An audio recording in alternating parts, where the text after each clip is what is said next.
নিজের স্ত্রীকে খুন করার চিন্তা ভিক্টর স্মাইলির মাথায় হুট করে চলে আসেনি। আসলে তার মাথায় হুট করে কোনো চিন্তাই আসে না। এমনটা খুব কমই হয়। আস্তে ধীরে পরিকল্পনা করে কাজ করে সব সময়।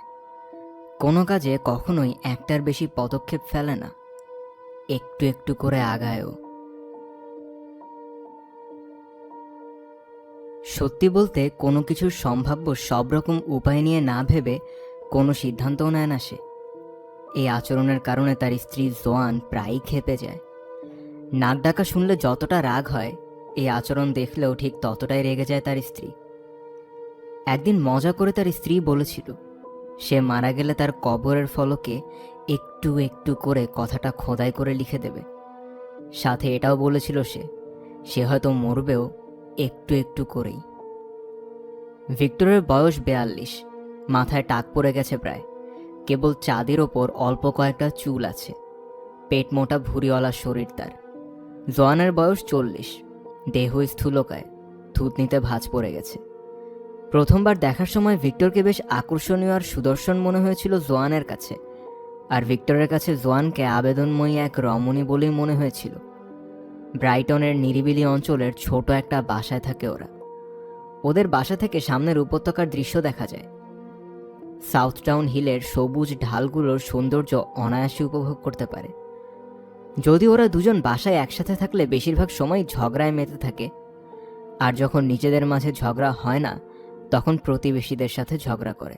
এ যাবৎকালে ওদের প্রতিবেশী যতগুলো ছিল তাদের প্রায় সবার সাথেই ঝগড়া লেগে যেত ভিক্টরের। কারো সাথেই বনিবনা হতো না তার। তাকে জোয়ানের অসহ্য লাগার অনেকগুলো কারণের মধ্যে এটা একটা। প্রায় প্রতিদিনই তার উপর রেগে ওঠেও। এই তো গতকালই একটা বড় টেলিভিশন কিনে আনার কারণে তার উপর রেগে গিয়েছিল, কারণ টেলিভিশনটা তাদের লিভিং রুমের প্রায় অর্ধেকটাই দখল করে নিয়েছে। আবার ভিক্টর জোয়ানের উপর খেপেছিল কারণ অনেকগুলো টাকা খরচ করে সে নতুন একটা ওভেন কিনে এনেছে। ভিক্টরের মতে তাদের পুরনো ওভেনটা এখনও ঠিকঠাকই আছে। ওই দিন সন্ধ্যাতে আবার আরেক দফা ঝগড়া বাঁধে ওদের মধ্যে। তখনকার ঝগড়ার হেতু রান্নাঘরে নতুন মেঝে চায় জোয়ান। ভিক্টর বলেছে এখন যেটা আছে ওটা এখনও বেশ ভালো, সাথে এটাও বলেছে যে এই মেঝেটাই আরও কয়েক বছর টিকে থাকবে। তারপর রাতে আরও একবার ঝগড়া। এবারের ভিক্টরের নাক ডাকা নিয়ে। আগে কখনো নাক ডাকতো না সে, আর এখন প্রায় প্রতি রাতেই জোয়ান তার ঘুম ভাঙিয়ে অভিযোগ করে যে সে নাক ডাকছে। জোয়ানের ভাষ্যমতে প্রতি রাতে একটা গজরাতে থাকা হাতির সাথে ঘুমাতে হয় তাকে। প্রায় রাতেই ঘুমানোর জন্য বিছানা থেকে উঠে গিয়ে পাশের বাড়তি রুমটায় চলে যায় সে। ব্রাইটনের একটা চার্চ হলে জাইভ ড্যান্সিংয়ের ক্লাসে পরিচয় হয়েছিল ওদের। তখন ভিক্টরের বয়স ছিল 21 বছর। ব্রাইটন থেকে একটা কম্পিউটার কোর্স করছিল সে। বিধবা মায়ের সাথে থাকতো। আর জোয়ান তখন একটা ট্যাক্সি কোম্পানির ডিম প্যাচ অপারেটর ছিল, বাবা মায়ের সাথেই থাকতো। ভিক্টরের এক বন্ধু বলেছিল যে ড্যান্স ক্লাসগুলো হচ্ছে উত্তেজনাময়ী মেয়ে খুঁজে পাওয়ার জন্য পারফেক্ট জায়গা। আর জোয়ানকে তার এক বন্ধু বলেছিল যে ড্যান্স ক্লাসগুলোতে উপযুক্ত ছেলেদের সাথে পরিচিত হওয়া যায়। তখনকার দিনে ভিক্টর দেখতে আসলেই উপযুক্ত ছিল। যদিও নাচের ফ্লোরে যথেষ্ট জড়তা ছিল তার। জোয়ানের কাছে গিয়ে তার নাচের সঙ্গী হওয়ার প্রস্তাব করার পর সে হেসে তাকে বিদ্রূপ করে বলেছিল, তোমার তো দেখছি দুটো বাম্পা, আর তোমার আছে সুডৌলো বুক এবং উত্তেজক দুটো উরু। মনে মনে বলেছিল ভিক্টর। যদিও সেদিন নাচার সময় নিজেকে স্বাভাবিক রাখতে যথেষ্ট হিমশিম খেতে হয়েছিল তাকে। জোয়ান ভাবত ভিক্টর খুবই ফানি, সহজ সরল এবং সুদর্শন একজন পুরুষ। তার দৃষ্টিতে সে এমন একজন যে পুরো পৃথিবী ঘুরে বেড়াবে। ভিক্টরের ব্যাপারে নিজের বাবা মায়ের মতামতকেও কোনো দাম দেয়নি সে। তার বাবা মনে করত ভিক্টর অলস, আর মা ভাবত লোভী। ভিক্টর ভাবত জোয়ান হলো তার দেখা সবচেয়ে প্রেমময়ী নারী। জোয়ান যে তার সাথে ডেটে যেতে রাজি হয়েছে এটাও বিশ্বাস করতে পারছিল না সে। তারপর যখন প্রথমবার জোয়ানের বাবা মায়ের সাথে দেখা হয় তখন সে খুব ভালোভাবে তার মাকে পর্যবেক্ষণ করে নিয়েছিল। কোথাও সে পড়েছিল যে মেয়েরা সাধারণত তাদের মায়েদের মতোই হয়। আসলেই তাই। জোয়ানের মায়ের বয়স 40-এর শেষ দিকে হলেও তখনও তিনি যথেষ্টই আবেদনময়ী ছিলেন। অন্তত তার কাছে তাই মনে হয়েছিল। কোনো সন্দেহ নেই যে মা ও মেয়ে দুজনে মিলেই সৌন্দর্যের পুরোটা কেড়ে নিয়েছে। তাদের বিয়ের দিন জোয়ান ভেবেছিল 20 বছর পর ভিক্টর হয়তো একজন উচ্চ ক্ষমতা সম্পন্ন ব্যবসায়ী হবে। 2টা মেয়ে ও 2টা ছেলে সহ মোট 4টা সন্তান থাকবে তার। সুইমিং পুলওয়ালা কোনো আলিশান বাসায় বাস করবে তারা। আর ভিক্টর পরিকল্পনা করেছিল 20 বছর পরও জোয়ানের দেহ এইরকম ছিপছিপে আর আকর্ষণীয় থাকবে। দিনে অন্তত 2 বার বিছানায় প্রেম করবে তারা, সন্তান থাকলেও ভালোই হবে। কিন্তু তার পরিবর্তে একটা ছোটখাটো চাকরিতেই পড়ে আছে ভিক্টর। গত 19 বছর ধরে ছোট একটা বাসাতেই থাকতে হচ্ছে ওদেরকে, কোনো সন্তানও হয়নি। এমনকি বিড়ালটাও তাদের দুজনের কাউকেই তেমন একটা পছন্দ করে না। জীবনের এই কঠিন বাস্তবতাকে মেনে নিতে পারছে না জোয়ান। তারা দুজনই অসুখী। এ ধরনের ভবিষ্যৎটা প্রায় সব কিছুতে তাদের দুজনের পছন্দ 2 রকমের। এমনকি রাতে বেডরুমের জানালা খোলা রেখে ঘুমাবে নাকি বন্ধ করে ঘুমাবে এটা নিয়েও ঝগড়া হয় তাদের। ভিক্টর বলে জানালা বন্ধ করলে দম বন্ধ লাগে, তার ঘুম আসে না। আর জোয়ানের কথা হলো অনবরত ঠান্ডা বাতাস আসে এমন রুমে সে ঘুমাতে পারবে না। তার সাথে কোনো রেস্টুরেন্টে যাওয়া জোয়ানের জন্য আরও বেশি ভয়ঙ্কর। প্রতি শনিবার রাতে ঘুরতে বের হয় এই দম্পতি। এটা অনেক দিনের পুরনো রীতি। এই সন্ধ্যাগুলোকে প্রচণ্ড ভয় পায় জোয়ান। সবসময় সে এই প্রার্থনা করে শনিবার সন্ধ্যায় যেন কোনো কোনো কাপল তাদের সাথে থাকে, এতে অন্তত নিজেদের মধ্যে ঝগড়া হওয়ার সম্ভাবনা একটু কম থাকবে। তবে যাই হোক, কয়েক বছর ধরে প্রত্যেক শনিবারের সন্ধ্যাগুলোই পরিণত হয় ভিক্টর ও জোয়ানের গোলাগুলির যুদ্ধে। তাই এখন টেড আর মেজ ছাড়া আর কোনো বন্ধুই নেই ওদের।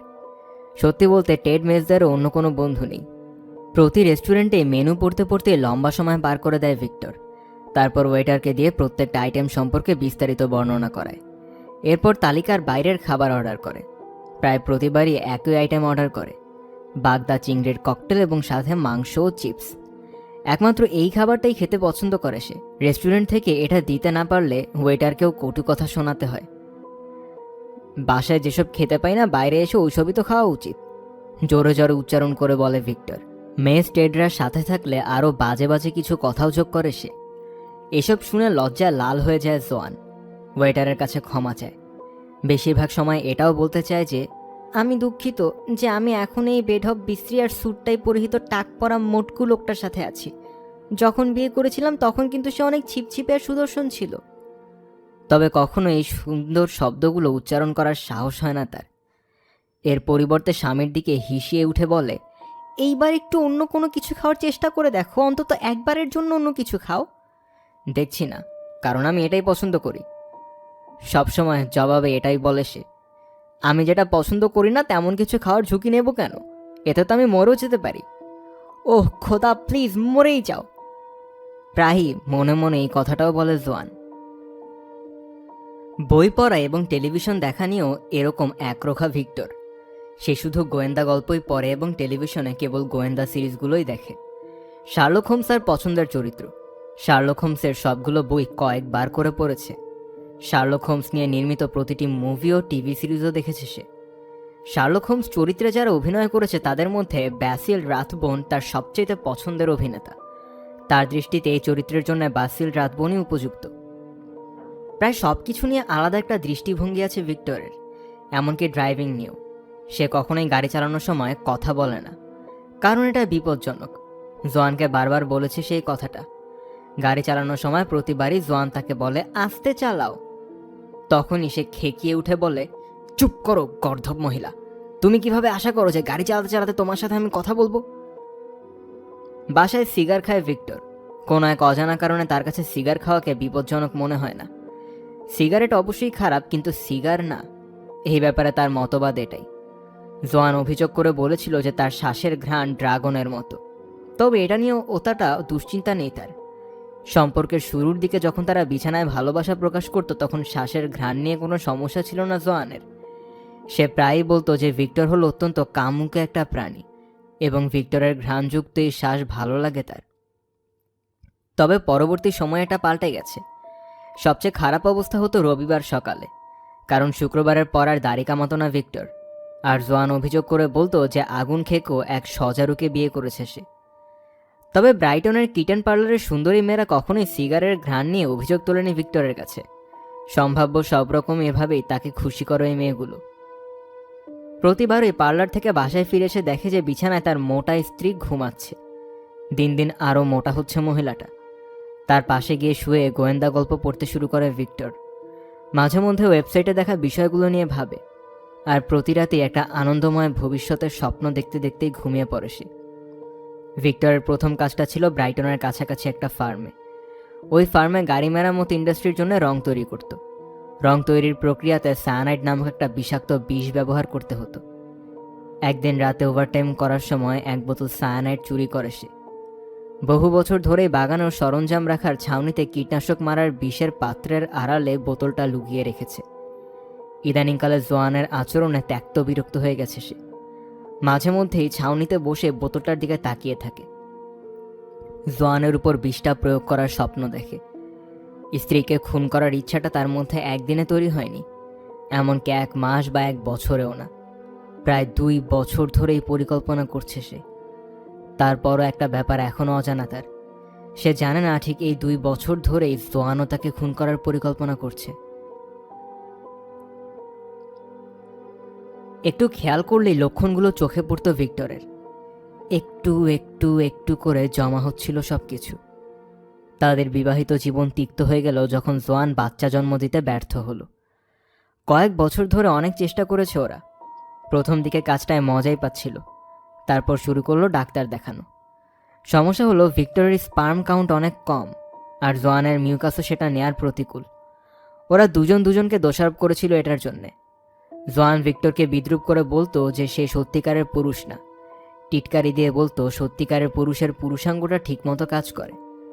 জবাবে ভিক্টরও খেকিয়ে উঠত জোয়ানের দিকে। এরপর থেকে ওদের মধ্যে দৈহিক মিলন কমতে শুরু করে। তারপর একসময় পুরোপুরি কমে যায়। নিজেকে শান্ত করার জন্য কিটেন পার্লারে চলে যেত ভিক্টর। জোয়ানও এক নতুন প্রেমিক খুঁজে পেয়েছিল। প্রেমিক না থাকলে অনিয়ন্ত্রিত মদ্যপানে মেতে উঠত সে। মাঝে মধ্যে কাছ থেকে বিশেষ ছাড়ের অফারে পাওয়া সাদা ওয়াইন নিয়ে আসত। ওয়াইন খেয়ে মাতাল হয়ে থাকত। জোয়ানের জীবনে যে নতুন কোনো পুরুষ এসেছে এটা বোঝানোর জন্য ভিক্টরের কাছে প্রথমে যে ক্লু ছিল তা হলো জোয়ানের হেয়ার স্টাইল। প্রথমে সে খেয়ালই করেনি যে জোয়ান তার চুলের আদর পরিবর্তন করেছে।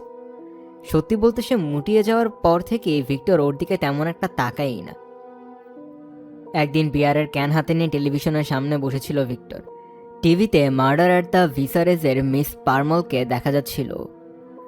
তখন জোয়ানও এসে বসে তার পাশে। সে তখন একটা বিদঘুটে রোমান্টিক বই পড়ছিল। ওইসবই বেশি পছন্দ করে জোয়ান। প্রায় আধা ঘন্টা পর ভিক্টরের মনে হলো যে কিছু একটা পরিবর্তন এসেছে তার স্ত্রীর মধ্যে, কিন্তু পরিবর্তনটা কোথায় তারা ধরতে পারল না। তারপর হুট করেই বুঝতে পারল জোয়ানের লম্বা বাদামি চুলগুলো নেই। বিয়ের পর থেকে গত 19 বছর ধরে জোয়ানের চুলগুলো এই আকৃতির ছিল এবং একইভাবে বেঁধে রাখত, কিন্তু এখন ওগুলো কেটে ছোট করে ফেলা হয়েছে। ভিক্টর বলল তাকে দেখতে বখাটে ছেলেদের মতো লাগছে। জোয়ান জবাব দিল যে সে এতদিন ফ্যাশনের দুনিয়া থেকে অনেক দূরে ছিল, এটাই নাকি এখনকার নতুন ফ্যাশন।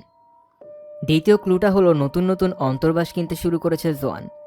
এটাও সে প্রথমে দেখতে পায়নি। মাসের শেষে ক্রেডিট কার্ডের বিল আসার পর বুঝেছে সবগুলোই খুব দামি দামি সিল্কের অন্তর্বাস। তারপর নতুন নতুন পোশাক। ভিক্টর খেয়াল করে দেখলো যে প্রতি মাসে তাদের ক্রেডিট কার্ডের বিলগুলোতে কিছু না কিছু দামি দামি নতুন আইটেম আছে। না, ভুল, তাদের না, তার ক্রেডিট কার্ডের বিলের কাগজে, যেহেতু টাকাগুলো তাকেই পরিশোধ করতে হয়। সুপারমার্কেটে চেকআউটের পার্ট টাইম জবটা থেকে খুব বেশি টাকা পায় না জোয়ান। তার এরকম খরচে হবার কারণ জানতে চেয়েছিল ভিক্টর। জবাবে জোয়ান বলেছে একটা দাতব্য প্রতিষ্ঠানে কাজ করার সিদ্ধান্ত নিয়েছে সে। দুনিয়ার জন্য ভালো কিছু করতে চায়। ওখানে অনেক মিটিং করতে হয় তাকে। মিটিংয়ের জন্য ভালো ভালো পোশাক দরকার। মিটিংয়েরও কোনো সীমা নেই যেন। প্রতি রাতে এই মিটিং। জিজ্ঞেস করলে জবাব দেয় পৃথিবীর জন্য ভালো কিছু করছে সে। পিছিয়ে পড়া বঞ্চিত মানুষদেরকে সাহায্য করছে। এর মানে প্রায়ই আরও বেশি বেশি রাত পর্যন্ত বাইরে থাকতে হবে তাকে। মাইক্রোওয়েভে খাবার তৈরি করে ভিক্টরের জন্য রেখে যায়। এসব নিয়ে অবশ্য কোনো সমস্যা নেই তার। তার সমস্যা শুধু বিলের কাগজটা নিয়েই। জোয়ানের খরচের মাত্রা তার উপার্জনকেও ছাড়িয়ে গেছে। সঞ্চয় থেকে খরচ করতে বাধ্য হচ্ছে ভিক্টর। এমন কোনো কিছুর জন্য তো টাকা জমায়নি সে।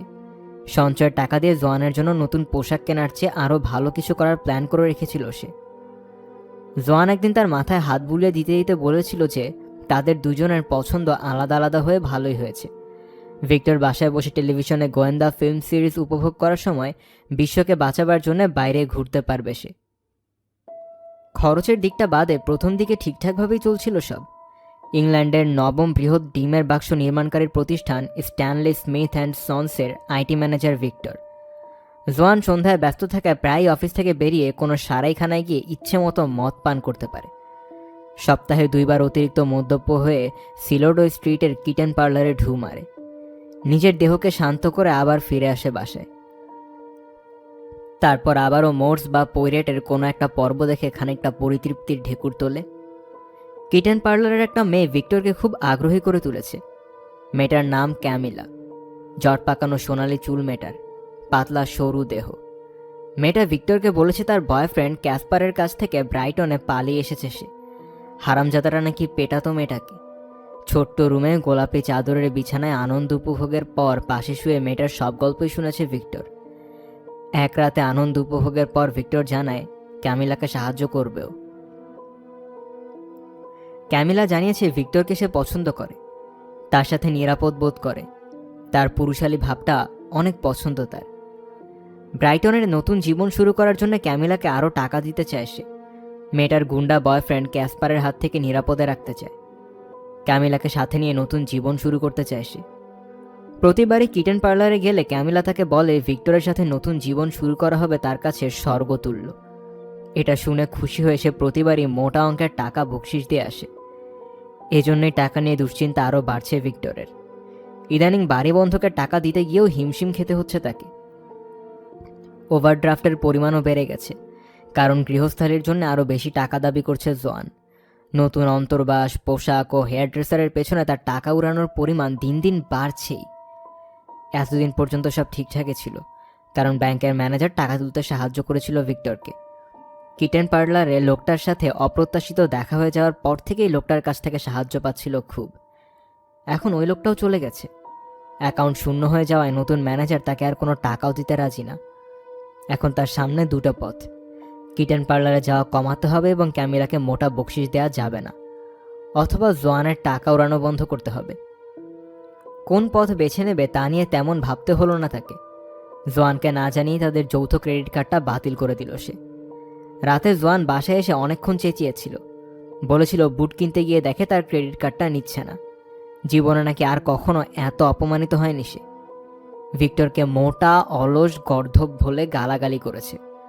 আরও বলেছে তার বাবা মায়ের কথাই নাকি ঠিক ছিল, তাদের কথা শুনলেই ভালো হতো তার। যদিও এইসব চিৎকারকে কোনো পাত্তাই দেয়নি ভিক্টর। টেলিভিশনে আগাথা ক্রিস্টির স্পার্কলিং সায়ানাইড দেখছেও।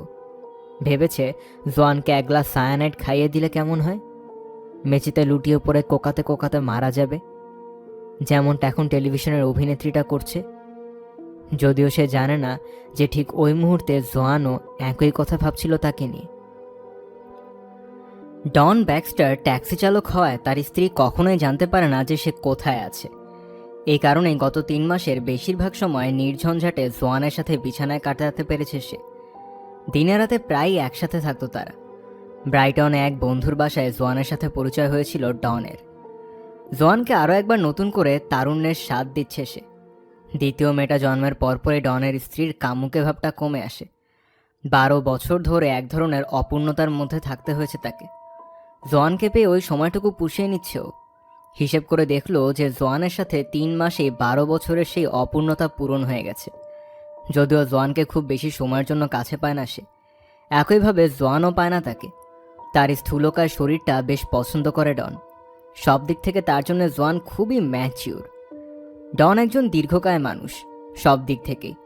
ভিক্টরের সাথে ঘুমানোর সময় প্রায়ই ডনের কথা ভেবে জোয়ান মুচকি মুচকি হাসে। পরের দিন আবারও মানুষটার সাথে সময় কাটানোর স্বপ্ন দেখে সে। ট্যাক্সি চালক হওয়ার আগে একসময় বক্সার ছিল ডন। মধ্যে একটা সময় রাজমিস্ত্রির কাজও করেছে। ব্যায়াম আর কায়িক শ্রম করতে করতেই তার দেহ ও হাতের পেশিগুলো একদম নিরেট হয়ে গেছে। মাঝে মধ্যে কুটিল হাসি হেসে মনে মনে জোয়ান ভাবে যে লোকটা শুধু একদিক থেকে নিরেট শক্ত নয়। ভিক্টরের সাথে কখনো দেখা হয়নি ডনের। এরপরও ভিক্টর সম্পর্কে খারাপ মন্তব্য করা থেকে কখনো বিরত হয় না সে। ভিক্টরের টাকা উপার্জনের পথটাকেই সবচেয়ে বেশি ঘৃণা করে ডন। জীবজন্তুর প্রতি নির্মমতা পছন্দ নয় তার। ডন একবার জোয়ানকে বলেছিল যে ভিক্টর যে কোম্পানির জন্য কাজ করে সেটা পোলট্রি মুরগি ইন্ডাস্ট্রির জন্য ডিমের খাঁচা বানায়। তার দৃষ্টিতে পোলট্রি মুরগির ফার্ম করা অনৈতিক কাজ, আর এই কারণে ভিক্টর একজন খারাপ মানুষ। মদ্যপান করতে খুব পছন্দ করে ডন। এক রাতে জোয়ান হালকা মদ্যপ হয়ে বাসায় ফিরে জবাব চেয়ে বসেছিল ভিক্টরের কাছে। বলেছিল উপার্জনের জন্য সে যে কাজটা করে সেটা ঠিক না, জীবজন্তুর প্রতি নিষ্ঠুরতা এটা। তার কাছে জানতে চেয়েছিল যে এই নিষ্ঠুরতা থামাতে কি করবে সে। আমি তো আর জাতির নৈতিকতা রক্ষা করার কেউ না, আমি কাজ ছেড়ে দিলে অন্য কেউ একজন বসবে আমার জায়গায়। বলেছিল সরকারি নীতির কারণে দেশের অনেক লোকই তাদের চাকরি হারাচ্ছে, নতুন চাকরি খোঁজার জন্য খুব একটা ভালো সময় না এটা। ডনের প্রতি ভালোবাসাও বাড়ছে জোয়ানের, তাই সপ্তাহের ছুটির দিনগুলো একদম অসহ্য লাগতো তার। বিশেষ করে রবিবারটা ছিল বেশি অসহ্যকর, কারণ সে জানতো এই দিনে ডন তার স্ত্রী সন্তানদের সাথে থাকে। এই দিনগুলো দ্রুত কাটানোর মতো কোনো উপায়ও জানা নেই তার। তবে ভিক্টরকে বিরক্ত করার একটা উপায় পেয়ে গেছে। চিকেন রান নামে একটা মুভির ডিভিডি কিনে আনলো জোয়ান। একটা জঘন্য নিষ্ঠুর ফার্ম থেকে এক মুরগির পালিয়ে যাওয়ার কাহিনী নিয়ে তৈরি করা হয়েছে মুভিটা। ভিক্টরের গোয়েন্দা মুভি বা ফুটবল খেলা দেখার মধ্যে বাধা দিয়ে জোয়ান টিভিতে এই মুভিটা চালু করে বসে। প্রায়ই এই কাজটা করে সে, তাতে প্রতিবারই খেপে যায় ভিক্টর, তাই সে আরও বেশি বেশি করে কাজটা। গত কয়েক বছর ধরে জোয়ানের মতো ভিক্টর রবিবারগুলোকে ঘৃণা করে, কারণ এই দিনগুলোতে ক্যামিলাকে দেখতে পায় না সে। বেশিরভাগ সময় এই দিনে বাগানে পানি ঢেলে সময় কাটায়, অথবা গ্রিন হাউসের শাকসবজিগুলোর আগাছা পরিষ্কার করে, অথবা ছাউনিতে বসে ধুলো পড়া সায়ানাইডের বোতলটার দিকে তাকিয়েই থাকে। মনে মনে জোয়ানকে সে মেরেই ফেলেছে এতদিনে। রবিবারের কেবল একটা জিনিসই ভালো লাগে তার, এই ভেবে যে পরের দিন সোমবার আসছে। ফেব্রুয়ারি মাসের এমনই এক সোমবারের ঘটনা। প্রতিদিনের মতোই সকাল 6:30টায় ঘুম থেকে উঠে পড়েছে ভিক্টর। জোয়ান তখনও ঘুমাচ্ছে। দ্য ড্যাম বাস্টার্সের শুরুটা গুনগুন করতে করতে শেভ করে, গোসল সেরে নিল। বেশিরভাগ সময় সোমবারের সকালগুলোতে মেজাজ ভালো থাকে তার। শরীরে সুগন্ধি মেখে সবচেয়ে ভালো স্যুটটাই পরে তৈরি হয়ে নিল ভিক্টর। সে জানে কোনো এক কারণে দ্য ড্যাম বাস্টার্সের থিমটা শুনলেই বিরক্ত হয় জোয়ান। এই কারণে জোরে জোরে গুনগুন করতে লাগলো ভিক্টর। স্ট্যানলি স্মিথ ফ্যাক্টরিটা 2 তলা ভবন বিশিষ্ট। ব্রাইটনের দক্ষিণের শিল্প কারখানা সম্বলিত এলাকায় অবস্থিত এটা। ফ্যাক্টরিতে পৌঁছে সহকর্মীদের কয়েকজনকে দেখে হাত নেড়ে শুভেচ্ছা জানালো ভিক্টর। এরপর কফি খেয়ে কারো ফেলে রাখা প্যাকেট থেকে একটা বিস্কুট চুরি করে নিয়ে হেলে দুলে নিজের অফিসের দিকে যাত্রা শুরু করলো। জোয়ানের অজান্তে অফিসে নিরিবিলিতে বসে তার সঞ্চয়ের শেষ টাকাগুলো দিয়ে জোয়ানের নামে একটা জীবন বীমা করে নিল। জোয়ানের মৃত্যুর পর বিমা থেকে মোটা অঙ্কের টাকা পাবে। সমস্ত ঋণ পরিশোধ করার পরও অনেক টাকা হাতে থেকে যাবে তখন। ওই টাকা দিয়ে সে আবারও একটা নতুন জীবন শুরু করতে পারবে। আসলেই খুব ভালোভাবে ক্যামিলার সাথে একটা নতুন জীবন গড়ে তুলতে পারবে সে। যদিও ভিক্টর ইসমাইলের বিজনেস কার্ডে লেখা যে সে আইটি ম্যানেজার, তবে পদবিটা আসলে তার কাজের তুলনায় একটু বেশি ভারী হয়ে গেছে। কোম্পানির খরচ ও কর্মচারীদের বেতনের হিসাব রাখার কেরানি হিসেবে কাজ করে ভিক্টর। মাসের আয় ব্যয়ের অ্যাকাউন্টগুলো তৈরি করে। বেশিরভাগ সময় হাতে কোনো কাজই থাকে না তার। ডিমের খাঁচার বেশিরভাগই তৈরি করা হয় মেশিন দিয়ে। কোম্পানিতে কর্মচারীরা যারা আছে তাদের কাজও শুধু এই মেশিনগুলোর রক্ষণাবেক্ষণ করা। অবশ্য কেউই কখনো খেয়াল করেনি যে ভিক্টরের হাতে প্রচুর অবসর সময় থাকে, কারণ সে সবসময় নিজেকে ব্যস্ত দেখায়। অবশ্য ভিক্টর আসলেই ব্যস্ত।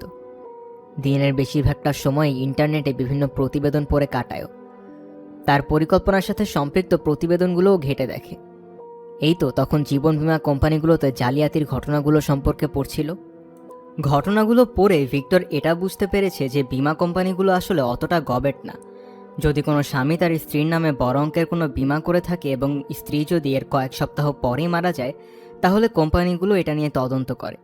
এরকম জালিয়াতি করতে গিয়ে অনেককেই পরে খুনের দায়ে জেল হাজতে যেতে হয়েছে। ভিক্টর বুঝতে পারছে যে যত কঠিনই হোক না কেন কাজটা করার জন্য অপেক্ষা করতে হবে তাকে, ধৈর্যশীল হতে হবে। সিদ্ধান্ত নিল জোয়ানকে খুন করার জন্য 1 বছর অপেক্ষা করবে সে। এই 1 বছর ক্যামিলাকেও তার মতো ধৈর্য ধরে থাকতে হবে। সবচেয়ে বড় সুবিধা হলো এই 1 বছরে চিন্তাভাবনা এবং পরিকল্পনা করার জন্য প্রচুর সময় পাবে সে। একটা নিখুঁত খুনের পরিকল্পনার জন্য পুরো 1 বছর সময়, এটা কিন্তু কম কিছু নয়। প্রতিদিনই তার অফিসের জরুরি কাজগুলো তাড়াতাড়ি শেষ করে ইন্টারনেটে ঘাটাঘাটি শুরু করে দেয় ভিক্টর। প্রথমে গুগলে পারফেক্ট মার্ডার লিখে সার্চ দিলেও কিছুক্ষণ দেখে তারপর সার্চ দিল বিষ লিখে, তারপর শনাক্তকারী বিষ। সবকিছুই রয়েছে ইন্টারনেটে, শুধু একটা মাউস ক্লিকই যথেষ্ট। সাইটগুলো ঘুরে ঘুরে নোট তৈরি করে নিচ্ছে সে। তথ্য ঘেটে ঘেটে অবশেষে নিখুঁতভাবে খুন করার নিয়মগুলোর লম্বা তালিকা তৈরি করে ফেলল। মোটমাট 52টা নিয়ম তালিকাবদ্ধ করেছে। ওগুলোর কয়েকটা এরকম: 1, কোনো ক্রিমিনাল রেকর্ড থাকা যাবে না। 2, সবার চোখে ধরা পড়বে এমন কোনো মোটিভ রাখা যাবে না। 3, সতর্কতার সাথে পরিকল্পনা করতে হবে। 4, রক্তের দাগ পুরোপুরি মুছে ফেলা অসম্ভব, তাই এটা বাদ। 5, পোস্টমর্টেমে বিষ পাওয়া যেতে পারে, তাই এটা বাদ। 6, প্লাস্টিকের ব্যাগের সাহায্যে দাগহীনভাবে শ্বাসরোধ করা যায় এবং এতে দ্রুত কাজ হয়। 7, লাশ সরিয়ে ফেলতে হবে। 8, কাউকে এটার কথা বলা যাবে না, কখনোই না। 9, মনে রাখতে হবে যে প্রতি বছরই হাজার হাজার মানুষ নিখোঁজ হয়। 10, সবকিছু অস্বীকার করার জন্য প্রস্তুত থাকতে হবে, কোনো লাশ নেই মানে কোনো প্রমাণও নেই। 11, এমনভাবে আচরণ করতে হবে যেন সবাই বুঝে যে আমি মানুষটাকে খুব মিস করছি। 12, খুনের পর অল্প সময়ের মধ্যে নতুন প্রেমিকাকে নিয়ে জনসম্মুখে আসা যাবে না। অধীর আগ্রহে সঠিক সময়টার জন্য অপেক্ষা করছে ভিক্টর। মনে মনে পরিকল্পনা সাজিয়ে ফেলেছে সে। একটু একটু করে লিখে রাখছে তার পরিকল্পনাটা। প্রতিবারে যখন লেখাটা সে পড়ে ততবারে নিজের জন্য নিজেই গর্বিত হয়। আসলে একটা জিনিয়াস সে। পরিকল্পনার নাম দিয়েছে প্ল্যান এ। তারপর একদিন কোনো ঘোষণা না দিয়ে অফিসে এসে হাজির হলো তার বস। তার বস স্ট্যানলি স্মিথ, ফ্যাক্টরি মালিকের ছেলে। রডনি স্মিথ লোকটা বিশাল দেহী, সোনালী রঙের একটা পোর্শে চালায়। অফিসে গুজব আছে নিজের সেক্রেটারির সাথে অবৈধ সম্পর্ক আছে লোকটার। স্মিথ এসে তাকে বলল যে কোম্পানির আয় কমে গেছে, খরচটাও বাড়ছে, এইভাবে সঞ্চয় করা কঠিন হয়ে গেছে তাদের জন্যে। ভিক্টরকে তাই চাকরিটা ছেড়ে দিতে হবে। তাকে অপ্রয়োজনীয় মনে করছে কোম্পানি। তবে কোম্পানির হয়ে যতদিন কাজ করেছে সেটার উপর ভিত্তি করে একটা ক্ষতিপূরণ দেওয়া হবে তাকে। তার 16 বছরের সার্ভিসের প্রতি বছরের জন্য 1.5 সপ্তাহের বেতন দেওয়া হবে তাকে। প্রায় 6 মাসের বেতনের সমান হবে অঙ্কটা। কথাটা শোনার পর খুব চমকে গিয়েছে ভিক্টর। সেদিন অফিস থেকে বেরিয়ে পানশালায় গিয়ে প্রচুর পরিমাণে মদ গিলল। জোয়ানকে কথাটা জানাবে না বলে ভেবে নিয়েছে, কিন্তু বদ্ধ মাতাল হয়ে সব বলে দিয়েছে বাসায় ফিরেই। রাতে রেগে তাকে অনেক কথা শুনিয়েছে জোয়ান। বলেছে সে একটা মস্ত বড় অপদার্থ। পরদিন সকালেও ভিক্টরের আগের রাতে রেশ কাটেনি। 6 মাসের বেতন এবং সঞ্চয়ের বাকি টাকা দিয়ে কিটেন পার্লারে আর কতবার যেতে পারবে? ডেস্কের সামনে বসে এটা নিয়েই ভাবছে ভিক্টর। হিসাব করে দেখা গেল যদি জোয়ানকে হাউসকিপিংয়ের টাকাটা দেয়া না লাগে তাহলে অসংখ্যবার পার্লারে গিয়ে ক্যামিলাকে বকশিস দিয়ে আসতে পারবে সে। টাকা বাঁচানোর জন্য যে পরিকল্পনাটা করে রেখেছিল তার আগেই জোয়ানকে পথ থেকে সরিয়ে দিতে হবে তাকে। এছাড়া আর কোনো উপায় নেই। প্ল্যান এ কার্যকর করার মতো যথেষ্ট সময় নেই হাতে। প্ল্যান বিতেই কাজ করতে হবে। সমস্যা শুধু একটাই, প্ল্যান বি নিয়ে এখনো কিছু ভাবেনি সে। কিন্তু জোয়ান ঠিকই ভেবে রেখেছিল। রাতেই সমাধান পেয়ে গেল ভিক্টর। রাত 2টার দিকে জোয়ান তার বুকে ঘুষি দিয়ে থেকে উঠে রাগত স্বরে বলল, নাক ডাকা থামাও। প্রায় প্রতি রাতেই এমনটা বলে সে। রাত 4টার দিকে আবারও তাকে ডেকে তুলল জোয়ান। বিছানা থেকে নামতে নামতে বলল, খোদা, এখন তো অবস্থা আরো খারাপ। গলায় কি বাদ্যযন্ত্র নিয়ে ঘুমাও নাকি তুমি? ঘুমজড়িত কণ্ঠে বিড়বিড় করে ক্ষমা চাইল ভিক্টর। ঠাস করে বেডরুমের দরজাটায় ধাক্কা দেওয়ার শব্দ শুনতে পেল। প্রায় রাতেই এরকম করে দরজা লাগিয়ে রুম থেকে চলে যায় জোয়ান। এরপর বাড়তি বেডরুমের দরজাটাও ঠাস করে লাগিয়ে দেওয়ার শব্দ শুনতে পেল। হঠাৎ করে উত্তেজনায় চোখ থেকে ঘুম সরে গেল ভিক্টরের। একটা আইডিয়া পেয়েছে। জোয়ান প্রায়ই অভিযোগ করে যে ওই রুমটার অবস্থা একদম বিশ্রী। তার কথা আসলে ঠিকই। রুমটার দেয়ালগুলোর রং নষ্ট হয়ে গেছে, পর্দাগুলোর বেশিরভাগ অংশই পোকায় খেয়ে ফেলেছে। বাড়িটা কেনার পর শুধু ওই রুমটাতেই কোনো রকম সংস্কার করেনি। প্রথমে ভেবেছিল তাদের প্রথম ভূমিষ্ঠ সন্তানের বেডরুম হিসেবে সাজাবে এটাকে, কিন্তু তাদের তো কোনো সন্তান হয়নি। তাই আগের মালিকের ফেলে যাওয়া পুরনো ছোট খাটটা নিয়েই পরিত্যক্ত অবস্থায় পড়ে থাকতে হয়েছে এই রুমটাকে, যেন ছোট একটা দুঃখী রুম। কয়েক সপ্তাহ পর পর জোয়ান ভিক্টরের কাছে এসে বলে যে এই রুমটার মেরামত করা দরকার। এমনভাবে রুমটাকে গোছানো দরকার যাতে বাড়িতে কোনো মেহমান আসলে ওটায় থাকতে পারে। অন্তত তার থাকার উপযোগী করেই যেন গড়ে তোলা হয় রুমটাকে। কারণ ভিক্টরের নাক ডাকার কারণে তো সে মূল বেডরুমে ঘুমোতেই পারে না। এখন ওটার সুবাদে একসাথে দুটো সমস্যার সমাধান পেয়ে গেছে ভিক্টর। জোয়ানের জন্য ভালো একটা রুমও হবে, আর তার নিজের প্ল্যান বিও গড়ে তোলা যাবে। আর ঘুমাতে পারছে না দেখে ড্রেসিং গাউনটার শরীরে জড়িয়ে রান্নাঘরের দিকে পা বাড়ালো ভিক্টর। খুবই উত্তেজনা অনুভব করছে। নীরবে নিজের জন্য 1 কাপ চা বানিয়ে নিল। তারপর তার ডেন হিসেবে ব্যবহার করা রুমে সে কম্পিউটারটা চালু করে ইন্টারনেট কানেক্ট করে নিল। সায়ানাইড লিখে সার্চ দিল গুগলে। সায়ানাইড বিষ নিয়ে শত শত ওয়েব পেজের রেজাল্ট চলে এসেছে সার্চে। এগুলো আগেও দেখেছেও। আজ রাতে আরও নির্দিষ্ট কিছু খুঁজছে সে। প্রথমে সায়ানাইড বাষ্প লিখে সার্চ দিল, তারপর সায়ানাইড গ্যাস। লোভাতুর দৃষ্টিতে প্রতিটি শব্দই পড়ে পড়ে দেখছে সে। যতই পড়ছে ততই উত্তেজনা বাড়ছে। কিছু কিছু জিনিস কয়েকবার করে পড়ে নিচ্ছে, কারণ কিছু কিছু জিনিস লিখে রাখার চেয়ে মনে রাখাই বেশি ভালো। তার তালিকার 52 নম্বর নিয়মটা ছিল এটাই, কোনো সূত্র ফেলে রাখা যাবে না। সে যা মুখস্থ করে নিয়েছে তা হলো, সায়ানাইডের বিষক্রিয়ার প্রভাবটা নির্ভর করে কোন ব্যক্তি কতটা সায়ানাইড গ্রহণ করেছে তার উপর। সবচেয়ে বেশি ক্ষতি হয় শ্বাসের সাথে সায়ানাইড গ্রহণ করলে। বদ্ধ জায়গাগুলোতে সায়ানাইড গ্যাস সবচেয়ে বেশি বিপজ্জনক, কারণ গ্যাস আটকা পড়ে যায়। কিছু কিছু মানুষের কাছে সায়ানাইডের গন্ধকে অনেকটা পচা কাজু বাদামের মতো মনে হয়। বেশ কয়েকটা রঙেও সায়ানাইড থাকে, যেমন গাঢ় নীল রঙে। সত্যি সত্যি মুখে হাসি ফুটে উঠেছে ভিক্টরের। জোয়ানের সবচেয়ে প্রিয় রঙগুলোর একটা হলো গাঢ় নীল। ভিক্টরের আচরণে পরিবর্তন দেখে একটু অবাক হলো জোয়ান। অন্যান্য সব সপ্তাহান্তের ছুটির দিনের মতো এবার সে টেলিভিশনে গোয়েন্দা সিরিজ দেখছে না বা ছাউনিতে বসে থাকছে না। পুরো শনিবার ও রবিবারের 2টা দিনই কাটিয়েছে বাড়তি রুমটা নিয়ে। তার জন্য রুমটা সাজাচ্ছে ভিক্টর। তোমার জন্যই সোনা, তাকে বলল ভিক্টর। তুমি ঠিকই বলেছিলে, রুমটার অবস্থা আসলে অনেকদিন ধরে একদম জঘন্য হয়ে আছে। এখন তোমার জন্য সুন্দর করে ওটাকে সাজাচ্ছি আমি। কাজ করার সময় জোয়ানকে ভেতরেও ঢুকতে দেয় নাও, বলে যে তার সুন্দরী বধূকে চমকে দিতে যাচ্ছে। কাজ শেষে না হওয়া পর্যন্ত ওই রুমে ঢুকতে পারবে না জোয়ান। কাজ করতে করতে খানিক পরপরই কাশতে কাশতে রুমটা থেকে বেরিয়ে আসছে ভিক্টর। কপালে একটা ব্রিদিং মাস্ক লাগিয়ে রেখেছে, গায়ে সাদা হুডিওয়ালা রং দিয়ে মাখামাখি একটা বয়লার স্যুট পরে আছে। এটা দেখে টিভির খবরে দেখা ক্রাইম অফিসারদের স্যুটের কথা মনে পড়ে গেছে জোয়ানের। তোমার প্রিয় রং দিয়ে সাজাচ্ছি। গাঢ় নীল? কিভাবে বুঝলে? লুকিয়ে দেখেছিলে নাকি? তোমার পুরো শরীরে লেগে আছে। ও, নতুন পর্দাও লাগাচ্ছি আমি। ওইটা হয়তো কিছুক্ষণের মধ্যেই পড়ে যাবে। তুমি যা লাগাও তা কিছুক্ষণের মধ্যেই পড়ে যায়। সাথে সাথে বিড়বিড় করে আরও কিছু একটা বলল জোয়ান। ওটা শুনতে পেল না ভিক্টর। জোয়ানের কটূক্তিগুলোর কোনো জবাব দিল না ও। এগুলো আর এখন সমস্যা না। কয়েক রাত জানালা বন্ধ করে ওই রুমটাতে ঘুমোলেই আর কোনো ধরনের কটূক্তি করতে পারবে না জোয়ান। অবশ্য পোস্টমর্টেমে ঠিকই সায়ানাইড খুঁজে পাওয়া যাবে, তবে তাতে দোষটা পড়বে রং প্রস্তুতকারী প্রতিষ্ঠানের ওপর। গাঢ় নীল রঙে অতিরিক্ত পরিমাণে সায়ানাইড মিশানোর কারণে তাদেরকে আদালতে দৌড়াতে হবে। তবে এর আগে তাকে রঙের কৌটাগুলো কোথাও লুকিয়ে ফেলতে হবে। এগুলো কারো চোখে পড়তে দেওয়া যাবে না।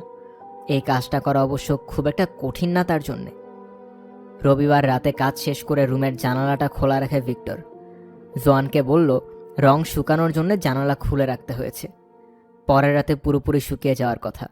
তখন সে নাক ডাকলে ওই রুমে চলে যেতে পারবে জোয়ান। আর সত্যি বলতে পরের রাতে ভালো করে নাক ডাকার পরিকল্পনাও করে রেখেছিল ভিক্টর। আগের চেয়েও আরও খারাপভাবে জোরে জোরে নাক ডাকবে সে। নাক ডেকে পুরো ইংল্যান্ডকেই জাগিয়ে তুলবে। পরদিন সোমবার সকালে অন্যান্য সব সোমবারের মতোই খুব আনন্দিত ভিক্টরকে কাজের উদ্দেশ্যে বেরিয়ে পড়তে দেখল জোয়ান। অন্য সব সোমবার থেকে আজ একটু বেশি আনন্দিত হয়ে আছে লোকটা। মনে হচ্ছে যেন গত সপ্তাহে চাকরিচ্যুত হওয়ার কথাটা একদম ভুলেই গেছে সে। হয়তো সে নিজেই বেশি ভাবছে এসব নিয়ে। গৃহস্থালির কাজকর্মে ব্যস্ত হয়ে পড়ল জোয়ান। কিছুক্ষণ পরেই সুপারমার্কেটে তার চাকরির শিফটের জন্য বাসের উদ্দেশ্যে বেরিয়ে পড়তে হবে তাকে।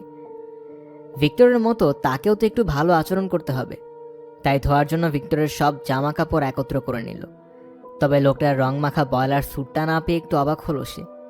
বাড়ির পুরোটাই তন্ন তন্ন করে খুঁজল, কিন্তু পেল না। নরকে যাক, ভাবল জোয়ান। মুখে ক্রূর হাসি ফুটেছে তার। সে যে পরিকল্পনা করে রাখছে তাতে ওই স্যুটটার দরকার হবে না ভিক্টরের। অন্তত তাকে যেখানে পাঠাতে যাচ্ছে সে, সেখানে লাগবে না।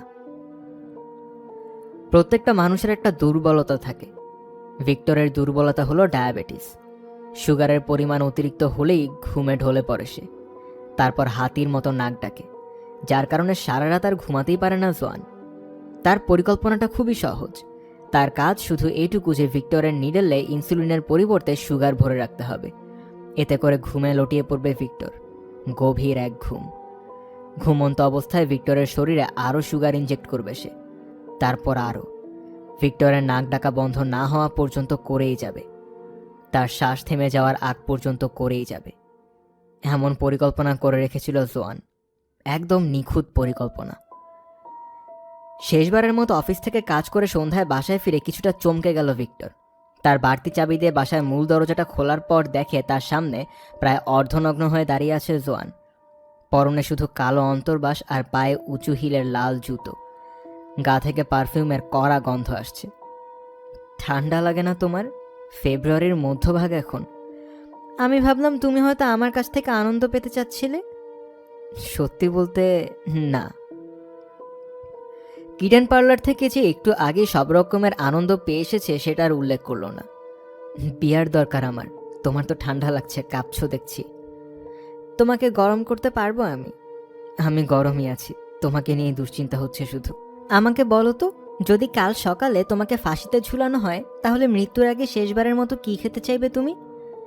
চিংড়ির ককটেল, গরুর পাঁজরের দিকের ঝলসানো মাংস, মাশরুম, টমেটো, চিপস এবং মটরশুঁটির দানা, সাথে হট চকলেটের সস দিয়ে বানানো হট চকলেটের পুডিং। কেন? কাকতালীয়ই বলতে হয় তাহলে। রাতের খাবারের জন্য কি আছে আন্দাজ করো তো। আবার বলে বসো না যে ওই সবই তৈরি করেছো তুমি। ভিক্টর, তোমার জন্য কি এটুকু করতে পারবো না? জোয়ান মনে মনে ভাবছে যে পুডিং হট চকলেটের সসটা হয়তো চিনি শিরাটাকে ঢেকে রাখতে পারবে। ভিক্টর ভাবছে জোয়ান কি মদটদ খেয়ে টাল হারিয়ে ফেলেছে নাকি, নয়তো কোনো ধরনের ড্রাগ ইফেক্ট এটা, নাকি সে নিজের জন্য একটা আলাদা গাড়ি চাইবে। বর্তমানে ভিক্টরের গাড়িটাই দুজনে মিলে ব্যবহার করে। ওসবের কথা স্বপ্নে ভাবো ডাইনি, মনে মনে বলল সে।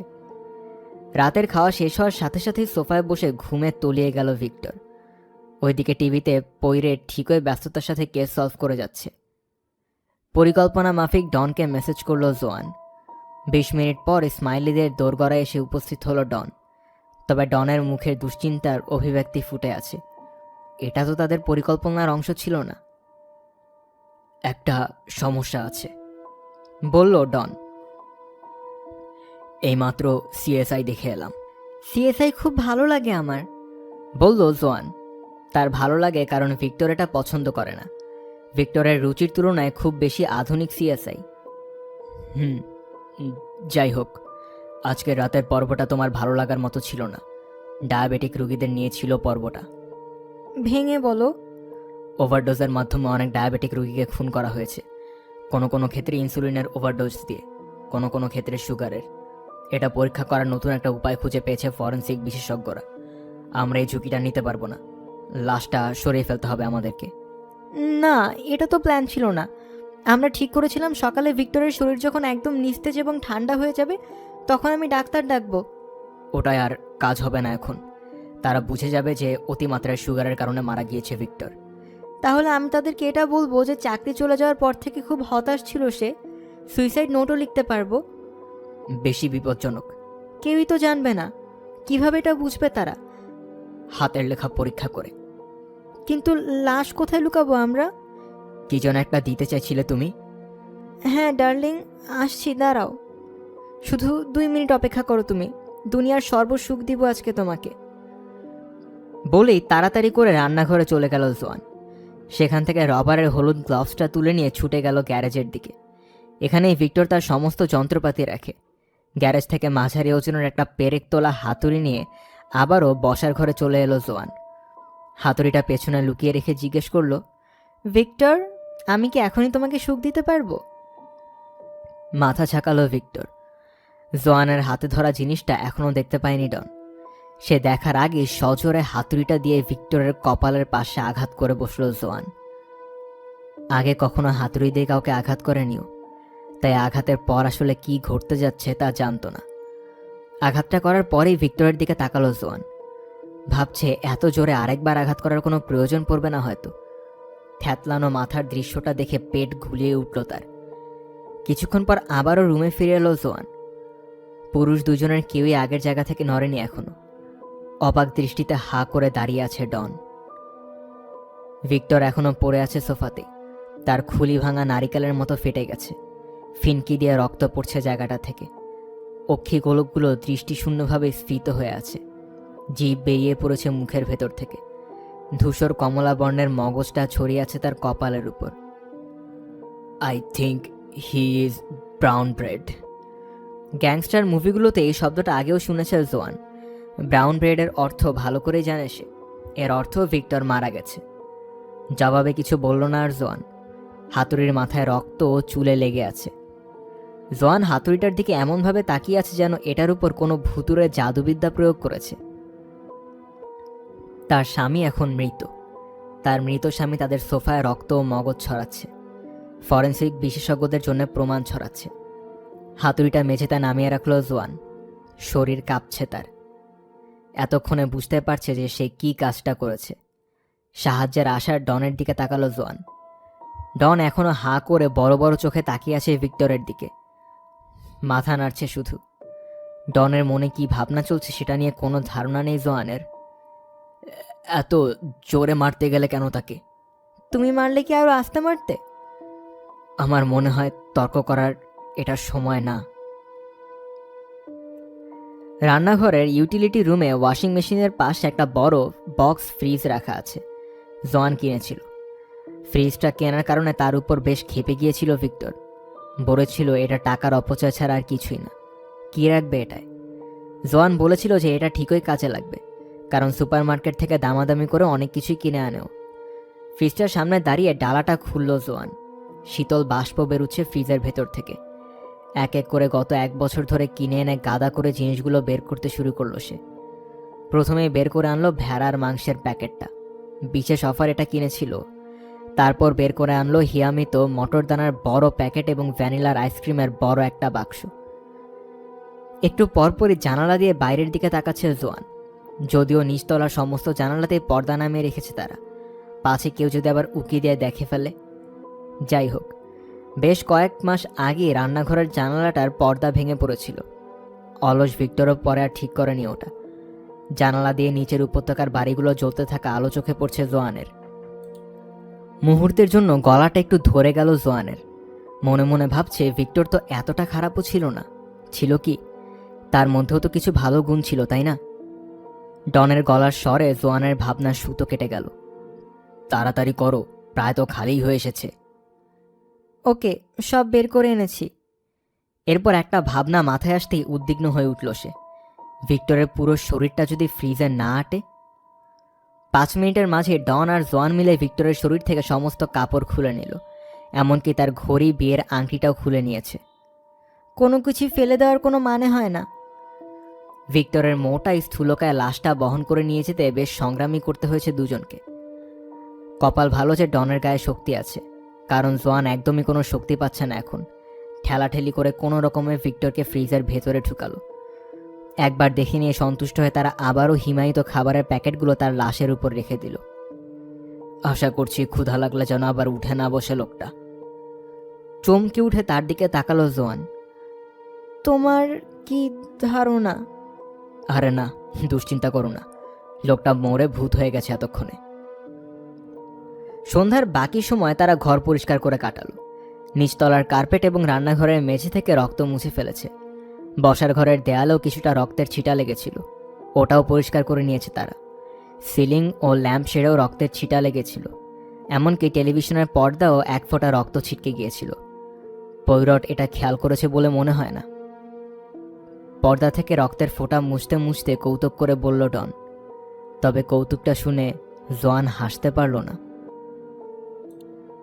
মধ্যরাতের কিছু সময় আগে সবকিছু পরিষ্কার করা শেষ হলো।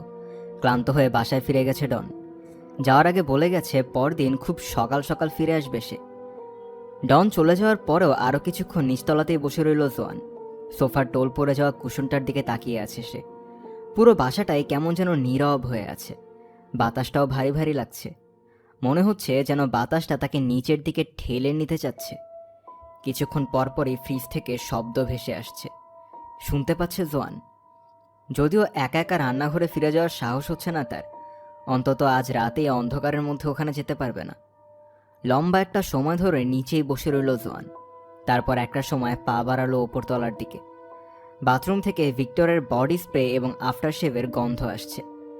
বেডরুমেও ভিক্টরের গন্ধ জড়িয়ে আছে, যদিও সেটা তেমন তীব্র নয়। বাথরুমে ঢুকে মেজাজ খারাপ হয়ে গেল তার। বেসিনে ভিক্টরের কয়েক গোছা চুল পড়ে আছে। ভিক্টরের এই দিকটাকেও খুব অপছন্দ করত সে। সবসময়ই বেসিনে চুল ফেলে রেখে যেত অলস লোকটা। ওগুলো কখনো পরিষ্কারও করতো না। বেসিন থেকে টিস্যুতে চুলের গোছাগুলো তুলে নিল সে, ময়লার ঝুড়িতে ফেলে দিল টিস্যুটা। অন্যমনস্ক থাকায় ময়লার ঝুড়ির খোপটা খট শব্দ করে লেগে যাওয়ার একটু থতমত খেয়ে গেল সে। খোদা, আমি তো প্রচণ্ড ভীতু, চমকে গিয়ে মনে মনে বলল জোয়ান। বাথরুমের পর্দাটা টেনে দিয়ে বেডরুমে ফিরে এলো সে। বেডরুমের জানালার পর্দাগুলোও টেনে দিল, আশা করছে যেন তাদের খুঁতখুঁতে প্রতিবেশীদের কেউ তাকে না দেখে। এই রাত 2টার দিকে পর্দা টেনে দিতে দেখলে অবাক লাগতে পারে তাদের কাছে, কারণ সাধারণত রাত 11টার দিকেই ঘুমিয়ে পড়ে তারা। নিজের গায়ের পোশাকগুলো খুলে একটা কালো পলিথিনে রেখে দিল জোয়ান। ডন এরকমটাই করতে বলেছিল তাকে। পরদিন সকালে পৌরসভার ময়লা ফেলার গাড়িটাতে এগুলো নিয়ে যাওয়ার কথা। সাথে ভিক্টরের পোশাক আর হাতুড়িটাও নিয়ে যাবে ডন। হাতুড়িটা এখন তার নিজের টুল বক্সে লুকিয়ে রেখেছে সে। নাইট গাউন পরে 2টো অ্যাসপিরিন গিলে নিল জোয়ান। বিছানায় পড়ে থাকা ভিক্টরের ডোরা কাটা জামাটা তুলে নিয়ে মেঝেতে ফেলে দিল। তারপর লাইট বন্ধ করে শূন্য বিছানায় শুয়ে পড়ল। বিছানাটা এখনও ভিক্টরের ঘ্রাণ জড়িয়ে আছে। সাথে সাথে আবার লাইটটা জ্বালিয়ে নিল জোয়ান। আজ রাতের অন্ধকারটা ভয় পাচ্ছে সে। অনেক কিছুই ঘুরছে তার মাথার ভেতর। পরদিন তাকে অনেকগুলো কাজ করতে হবে। বিছানার অপর প্রান্তে শেলফের পাশে থাকা টেলিভিশনের শূন্য পর্দার দিকে তাকালো সে। তারপর চোখ ফেরালো মেঝেতে পড়ে থাকা ভিক্টরের বাদামি রঙের চামড়ার স্লিপারগুলো এবং বিছানার পাশে রেখে দেওয়া আগাথা ক্রিস্টির বইগুলোর দিকে। রাতের নীরবতাকে শুনছে। নীরবতাটা কি অনেক উচ্চস্বরের মনে হচ্ছে তার কাছে। ক্ষীণ দুর্বল একটা শব্দ কানে বাজছে তার। দূর থেকে পুলিশের গাড়ি বা অ্যাম্বুলেন্সের বা হয়তো কোনো ফায়ার সার্ভিসের গাড়ির সাইরেনের শব্দ ভেসে আসছে। এরপর 2 বিড়ালের ঝগড়ার শব্দ। এদের একটা যে গ্রেগরি তা নিয়ে কোনো সন্দেহ নেই। রাত 2:59, তারপর 3টা, তারপর 3:01। টেলিভিশন চালু করলো জোয়ান। টিভিতে এক উপস্থাপক স্টুডিওর অডিয়েন্সদের সাথে কথা বলছে। আমার সাথে মেরি নামের একজন মহিলা আছেন। এখানে কি এমন কেউ আছেন যে সাম্প্রতিককালে মেরি নামের কাউকে হারিয়েছেন? সাধারণত এই অনুষ্ঠানগুলো ভালো লাগে তার, কিন্তু আজ রাতে এগুলোকে কেমন যেন অস্বস্তিকর লাগছে তার। চ্যানেল পাল্টালো জোয়ান। বিগ ব্রাদার চলছে একটা চ্যানেলে। 2 তরুণ যুবক আর একটা মোটা সোনালি চুলো মেয়ে বসে আছে একসাথে, সিগারেট খাচ্ছে আর কথা বলছে। কয়েক মিনিট তাদের কথাবার্তা শুনে আবারও চ্যানেল পাল্টে দিল জোয়ান। পুরনো একটা মুভি দেখাচ্ছে। এভাবেই পাল্টাতে থাকলো সবকিছু। হঠাৎ করে একটা কালো দাস্তানা পরে রাখা হাত ঘুষি দিয়ে জানালো ভেঙে হাত ঢুকিয়ে ভেতরে লাগানো দরজাটা খুলে দিচ্ছে। দৃশ্যটা দেখার সাথে সাথে চ্যানেলটা পাল্টে ফেলল জোয়ান। আবারও ঘড়ির দিকে তাকালো সে। 3:14। বাথরুমে যাওয়া দরকার তার। অতিরিক্ত কফি খাওয়ার কুফল। বিছানা থেকে উঠে বাথরুমের দিকে পা বাড়ালো সে। কাজ শেষে বেসিনে হাত ধুতে গিয়ে জমে গেল জোয়ান। ভিক্টরের 2টো কালো লম্বা চুলের গোছা তার হাতের সাথে লেপ্টে আছে। তুমি ওটা কল্পনা করেছিলে? বলল ডন।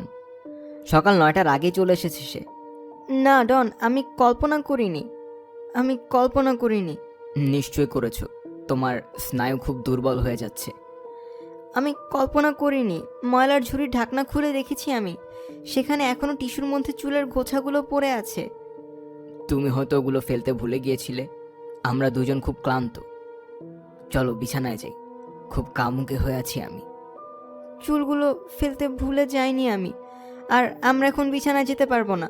পুলিশের কাছে যেতে হবে আমাকে। তুমিই বলেছিলে, এবং আমাকেও কাজে যেতে হবে। তুমি বলেছিলে স্বাভাবিক আচরণ করতে। হ্যাঁ, স্বাভাবিক। তাই তো বলছি, চলো বিছানায় যাই। এটাই স্বাভাবিক। ভিক্টরকে ফ্রিজে রেখে বিছানায় যেতে পারবো না আমি। বোঝার চেষ্টা করো, আমরা একসাথে থাকার জন্যই তো এটা করেছি। আমি পারবো না, এটা ঠিক হবে না। এখন ওইসবের কোনো ইচ্ছা হচ্ছে না আমার। তোমার জন্য তো সব ঠিকই আছে।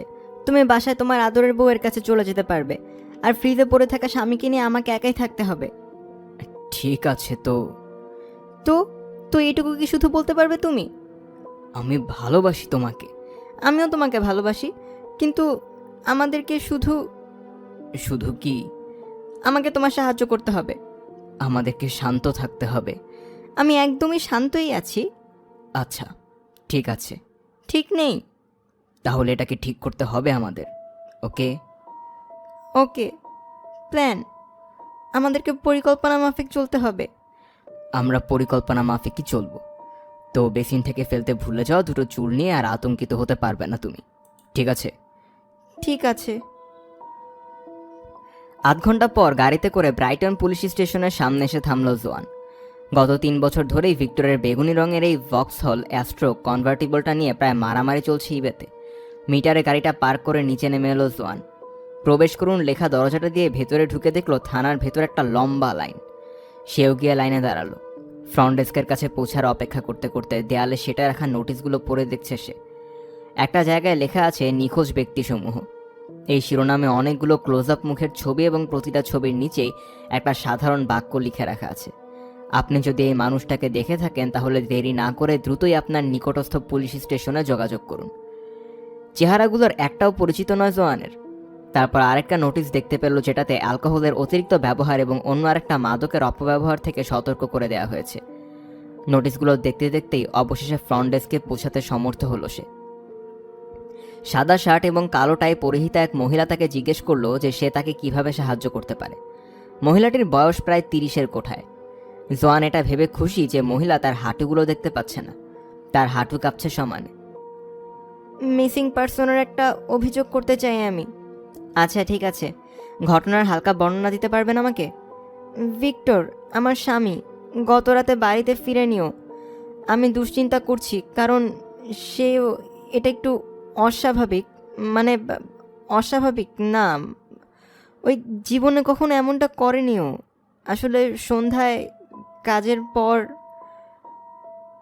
প্রতিটা শব্দ উচ্চারণ করতে গিয়েই তোতলাচ্ছে সে। প্রচণ্ড দ্বিধান্বিত লাগছে তার। ওই সবসময় কাজের পর বাসায় ফিরে আসতো আমার স্বামী। বুঝেছি। আর আপনি? আমি তার স্ত্রী। আপনার নাম? আমি জোয়ান, মিসেস স্মাইলি। নামটা লিখে নিল মহিলা। আপনি যদি লাইন থেকে সরে গিয়ে কিছুক্ষণ অপেক্ষা করেন তাহলে ভালো হয়। অফিসারদের কাউকে আমি বিষয়টা জানাচ্ছি। লাইন থেকে সরে গেল জোয়ান। মহিলাও ফোনে কাউকে কিছু একটা বলছে। মহিলার সহকর্মীদের একজন এখন লাইনে জোয়ানের পেছনে দাঁড়ানো মানুষটাকে সাহায্য করছে। একটা তরুণী মেয়ে তার মোবাইল ফোন হারিয়ে যাওয়ার জন্য অভিযোগ করতে এসেছে। লম্বা লম্বা কয়েকটা শ্বাস নিয়ে নিজেকে শান্ত করার চেষ্টা করছে জোয়ান। লাইনে দাঁড়ানো লোকজন কাউন্টারে এসে অভিযোগ জানাতে দেখছে, যদিও তাদের করা কথার দিকে কান নেই তার। ডন তাকে যা করতে বলে দিয়েছে সেগুলোই পুনরায় স্মরণ করে নিচ্ছে। Mrs smiley? নিজের নাম শুনে ঘুরে পেছনের দিকে ফিরে তাকালো জোয়ান। মোটাসোটা বেটে এক তরুণী মহিলা অফিসার দেখতে পেল। সাদা শার্ট ও কালো ট্রাউজারের ইউনিফর্মের ওপর একটা হাত কাটা কালো কোট পরে আছে অফিসার। রুমের লোকজনের দিকে চোখ বুলাচ্ছে অফিসারটা। হ্যাঁ, আমি মিসেস স্মাইলি। অফিসারের বুক পকেটে থাকা রেডিওটা চোখে পড়ল তার। বুকের এক পাশের একটা ব্যাজে লেখা ব্রাইটন অ্যান্ড হোভ, আর অন্য পাশেরটায় লেখা কমিউনিটি সাপোর্ট। আপনি একটু এদিকে আসতে পারবেন দয়া করে? অফিসারকে অনুসরণ করে দরজা ও করিডোর পেরিয়ে এসেছে একটা জানালাবিহীন বদ্ধ রুমে। রুমটা একটা ধাতব টেবিল রাখা আছে, যেটার দুই পাশে দুইটা চেয়ার আছে। আমি পিএসএসও ওয়াটস। তাকে শুভেচ্ছা জানালো জোয়ান। শরীর বেয়ে ঘাম পড়তে শুরু করেছে তার। পুলিশ কমিউনিটি সাপোর্ট অফিসার ওয়াটস চেয়ারে বসতে বলল তাকে, আর নিজে বসলো টেবিলের অন্য পাশের চেয়ারটায়। আপনার স্বামী নিখোঁজ, তাই না মিসেস স্মাইলি? আচ্ছা, আপনার স্বামীর নাম থেকে বলা শুরু করুন। Victor Joseph smiley. বয়স? 43। কালকে রাতে আপনার স্বামী বাসায় ফিরেনি বলে উদ্বিগ্ন আপনি, তাই না? হ্যাঁ, এটা খুবই অদ্ভুত, মানে অদ্ভুতের থেকেও বেশি, যদি আপনি বুঝতে পারেন আর কি। দুঃখিত, বুঝতে পারছি না আমি। ভিক্টর আগে কখনো এমনটা করেনি, বাসায় না ফিরে আসার ব্যাপারটা। আমাদের বিবাহিত জীবনের একটা দিনেও এমনটা হয়নি কখনো। আপনাদের বৈবাহিক জীবন কতদিনের? 19.5 বছর, 3 সপ্তাহ, 4 দিন, 16 ঘন্টা এবং 7 মিনিটের। প্রায় 1.25 ঘন্টা পর্যন্ত জোয়ানের মনে হলো যে সে কোনো জেরায় আছে। অফিসার একটার পর একটা প্রশ্ন করেই যাচ্ছে তাকে। জোয়ান কি তাদের কোনো বন্ধুদের সাথে যোগাযোগ করেছে কিনা? হ্যাঁ, টেড এবং মেজের সাথে করেছে, তবে তাদের সাথে ভিক্টরের কোনো যোগাযোগ হয়নি। ভিক্টরের কোনো আত্মীয় আছে কিনা? তা শুধু একটা বোনই আছে, মেলবোর্নে থাকে। প্রতিটা প্রশ্নের উত্তরই নোটবুকে টুকে নিচ্ছে অফিসার। দুর্ভাগ্যক্রমে খুবই আস্তে আস্তে করছে কাজটা। একজন প্রেমময়ী বধূর মতোই জোয়ানও ভিক্টরকে উপযুক্ত স্বামী হিসেবে বর্ণনা দেওয়ার প্রায় সর্বোচ্চ চেষ্টাই করছে। বলছে সব দিক থেকেই উপযুক্ত ছিল ভিক্টর, সে ভালোবাসত ভিক্টরকে। বিয়ের পর থেকে একটা দিনও একে অপরকে ছাড়া থাকেনি তারা। অবশ্যই অন্যান্য স্বামী স্ত্রীর মতো তাদের মধ্যেও মাঝে মধ্যে কথা কাটাকাটি হতো। চাকরি থেকে পদচ্যুত হওয়ার পর থেকে একটু হতাশ হয়ে পড়েছিল ভিক্টর, অনেক বেশি হতাশ। এই শেষ কথাটার উপর একটু জোর দিল জোয়ান। তবে যত যাই হোক, বাসায় ফিরে না আসার মতো কিছু ঘটেনি কখনো, গত রাতের আগ পর্যন্ত তো না। জোয়ান কথাটা বলার পরও অফিসার ওয়াটস আবারও তাকে প্রশ্ন করলো যে এমনটা আগে কখনো হয়েছে কিনা। আবারও আগের জবাবটাই দিল জোয়ান। সাথে চাকরি চলে যাওয়ার পর হতাশ হয়ে পড়ার কথাটাও পুনরায় বলল সে। তাকে সহানুভূতি দেখালো অফিসার ওয়াটস। নরম স্বরে তাকে জিজ্ঞাসা করলো, আপনি কি তার মোবাইল ফোনে চেষ্টা করে দেখেছেন? প্রশ্নটা শুনেই মুখ থেকে রক্ত সরে গেল যেন জোয়ানের। পেটে মোচড় দিয়ে উঠল তার, দৃষ্টিও কেমন যেন ঘোলাটে হয়ে গেছে। গর্ধব ডন, আমাকে এই কাজটার কথা আগে কেন বলিসনি তুই? হ্যাঁ, সারাক্ষণই চেষ্টা করে গেছি, একটু পরপরই ফোন দিয়েছি তাকে। আপনি কি এটা ভেবে দুশ্চিন্তা করছেন যে চাকরি চলে যাওয়ার ব্যাপারটা আপনার স্বামীর আত্মসম্মানে কোনো আঘাত করেছে? তার আত্মসম্মান খুব প্রবল। আপনার কাছে কি তার কোনো ছবি আছে? খুঁজে দেখতে হবে, পেলে আমাদের জন্য ভালো হয়। আমি রেখে যাব একটা। আচ্ছা দেখুন, আমি জানি প্রশ্নটা শুনে হয়তো আপনার অতটা ভালো লাগবে না, তবে ওনার সাথে অন্য কারো কোনো সম্পর্ক থাকার সম্ভাবনা ছিল? না, আমাকে ভালোবাসতো সে, আমরা খুবই ঘনিষ্ঠ, খুবই। তো তার চাকরি চলে যাওয়ার কারণে তার মানসিক অবস্থা নিয়ে দুশ্চিন্তা করছেন? হ্যাঁ, খুবই দুশ্চিন্তিত আমি। তাকে এটার উপর বেশি জোর দিতে বলেছিল ডন। বলেছিল যে ভিক্টর কেমনভাবে উপস্থাপন করতে পুলিশ ভাবে যে সে আত্মহত্যা করেছে।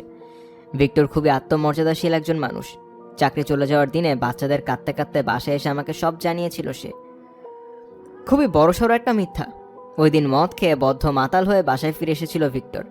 এসে তাকে জানিয়েছিল যে তার বস বলেছে অফিসে অপ্রয়োজনীয় কর্মচারী সে। উনি আত্মহত্যা করতে পারেন এমন কোনো শঙ্কা আছে আপনার, মিসেস স্মাইলি? হ্যাঁ। পুলিশ স্টেশন থেকে বের হয়ে এসেছে জোয়ান। নিজের উপর যথেষ্ট খুশি সে। একজন হারিয়ে যাওয়া ব্যক্তির দুঃখী স্ত্রী হিসেবে ভালোই অভিনয় করেছে সে।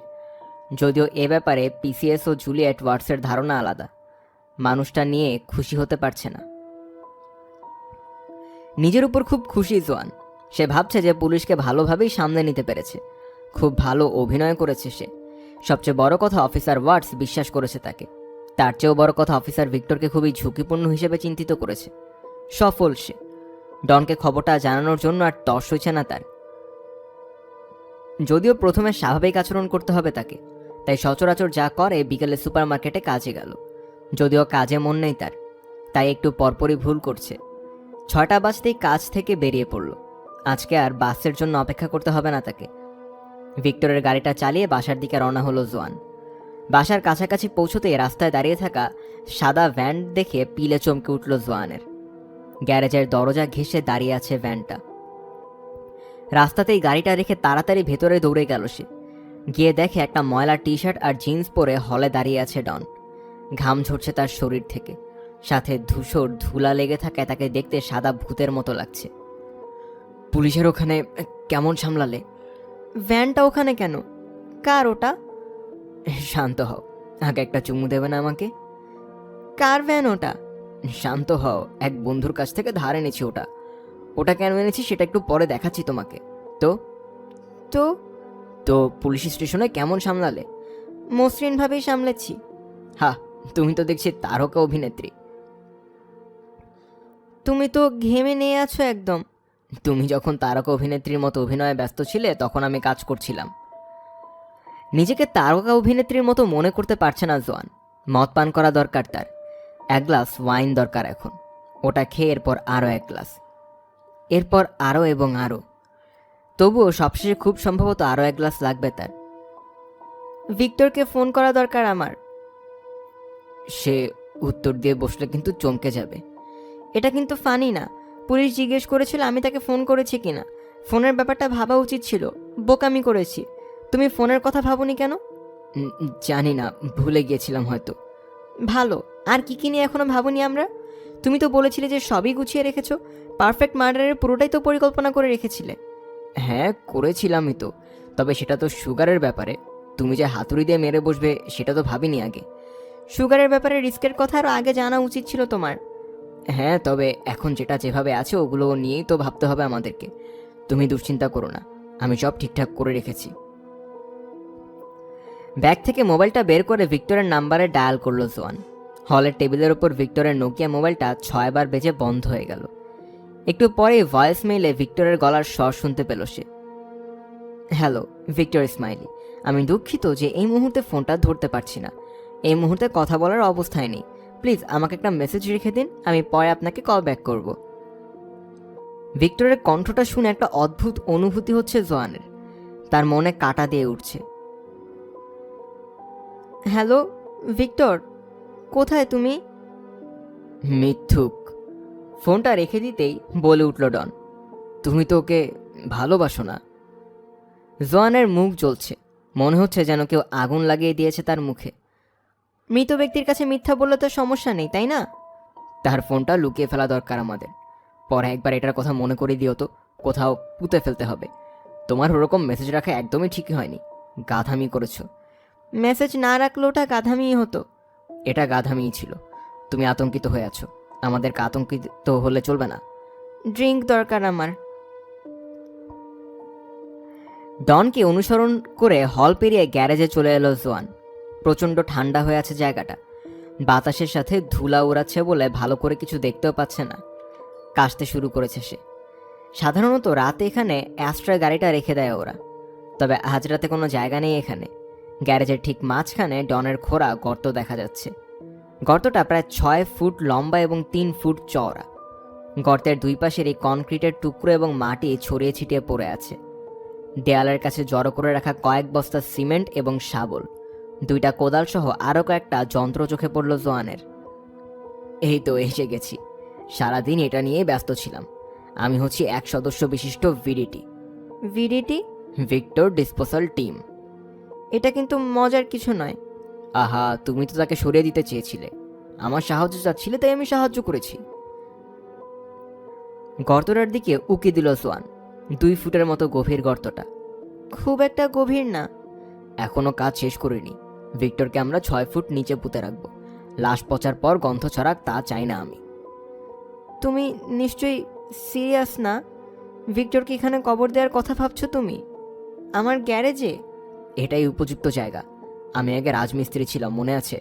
আমি আবার একদম নিখুঁতভাবে ওটা পাকা করে দিতে পারবো। কেউ কখনোই জানবে না। কিন্তু আমি তো জানবো। তখনই ডোর বেলটা বেজে উঠল। শব্দটা শুনেই জমে গেছে দুজন। কে এসেছে? জানি না।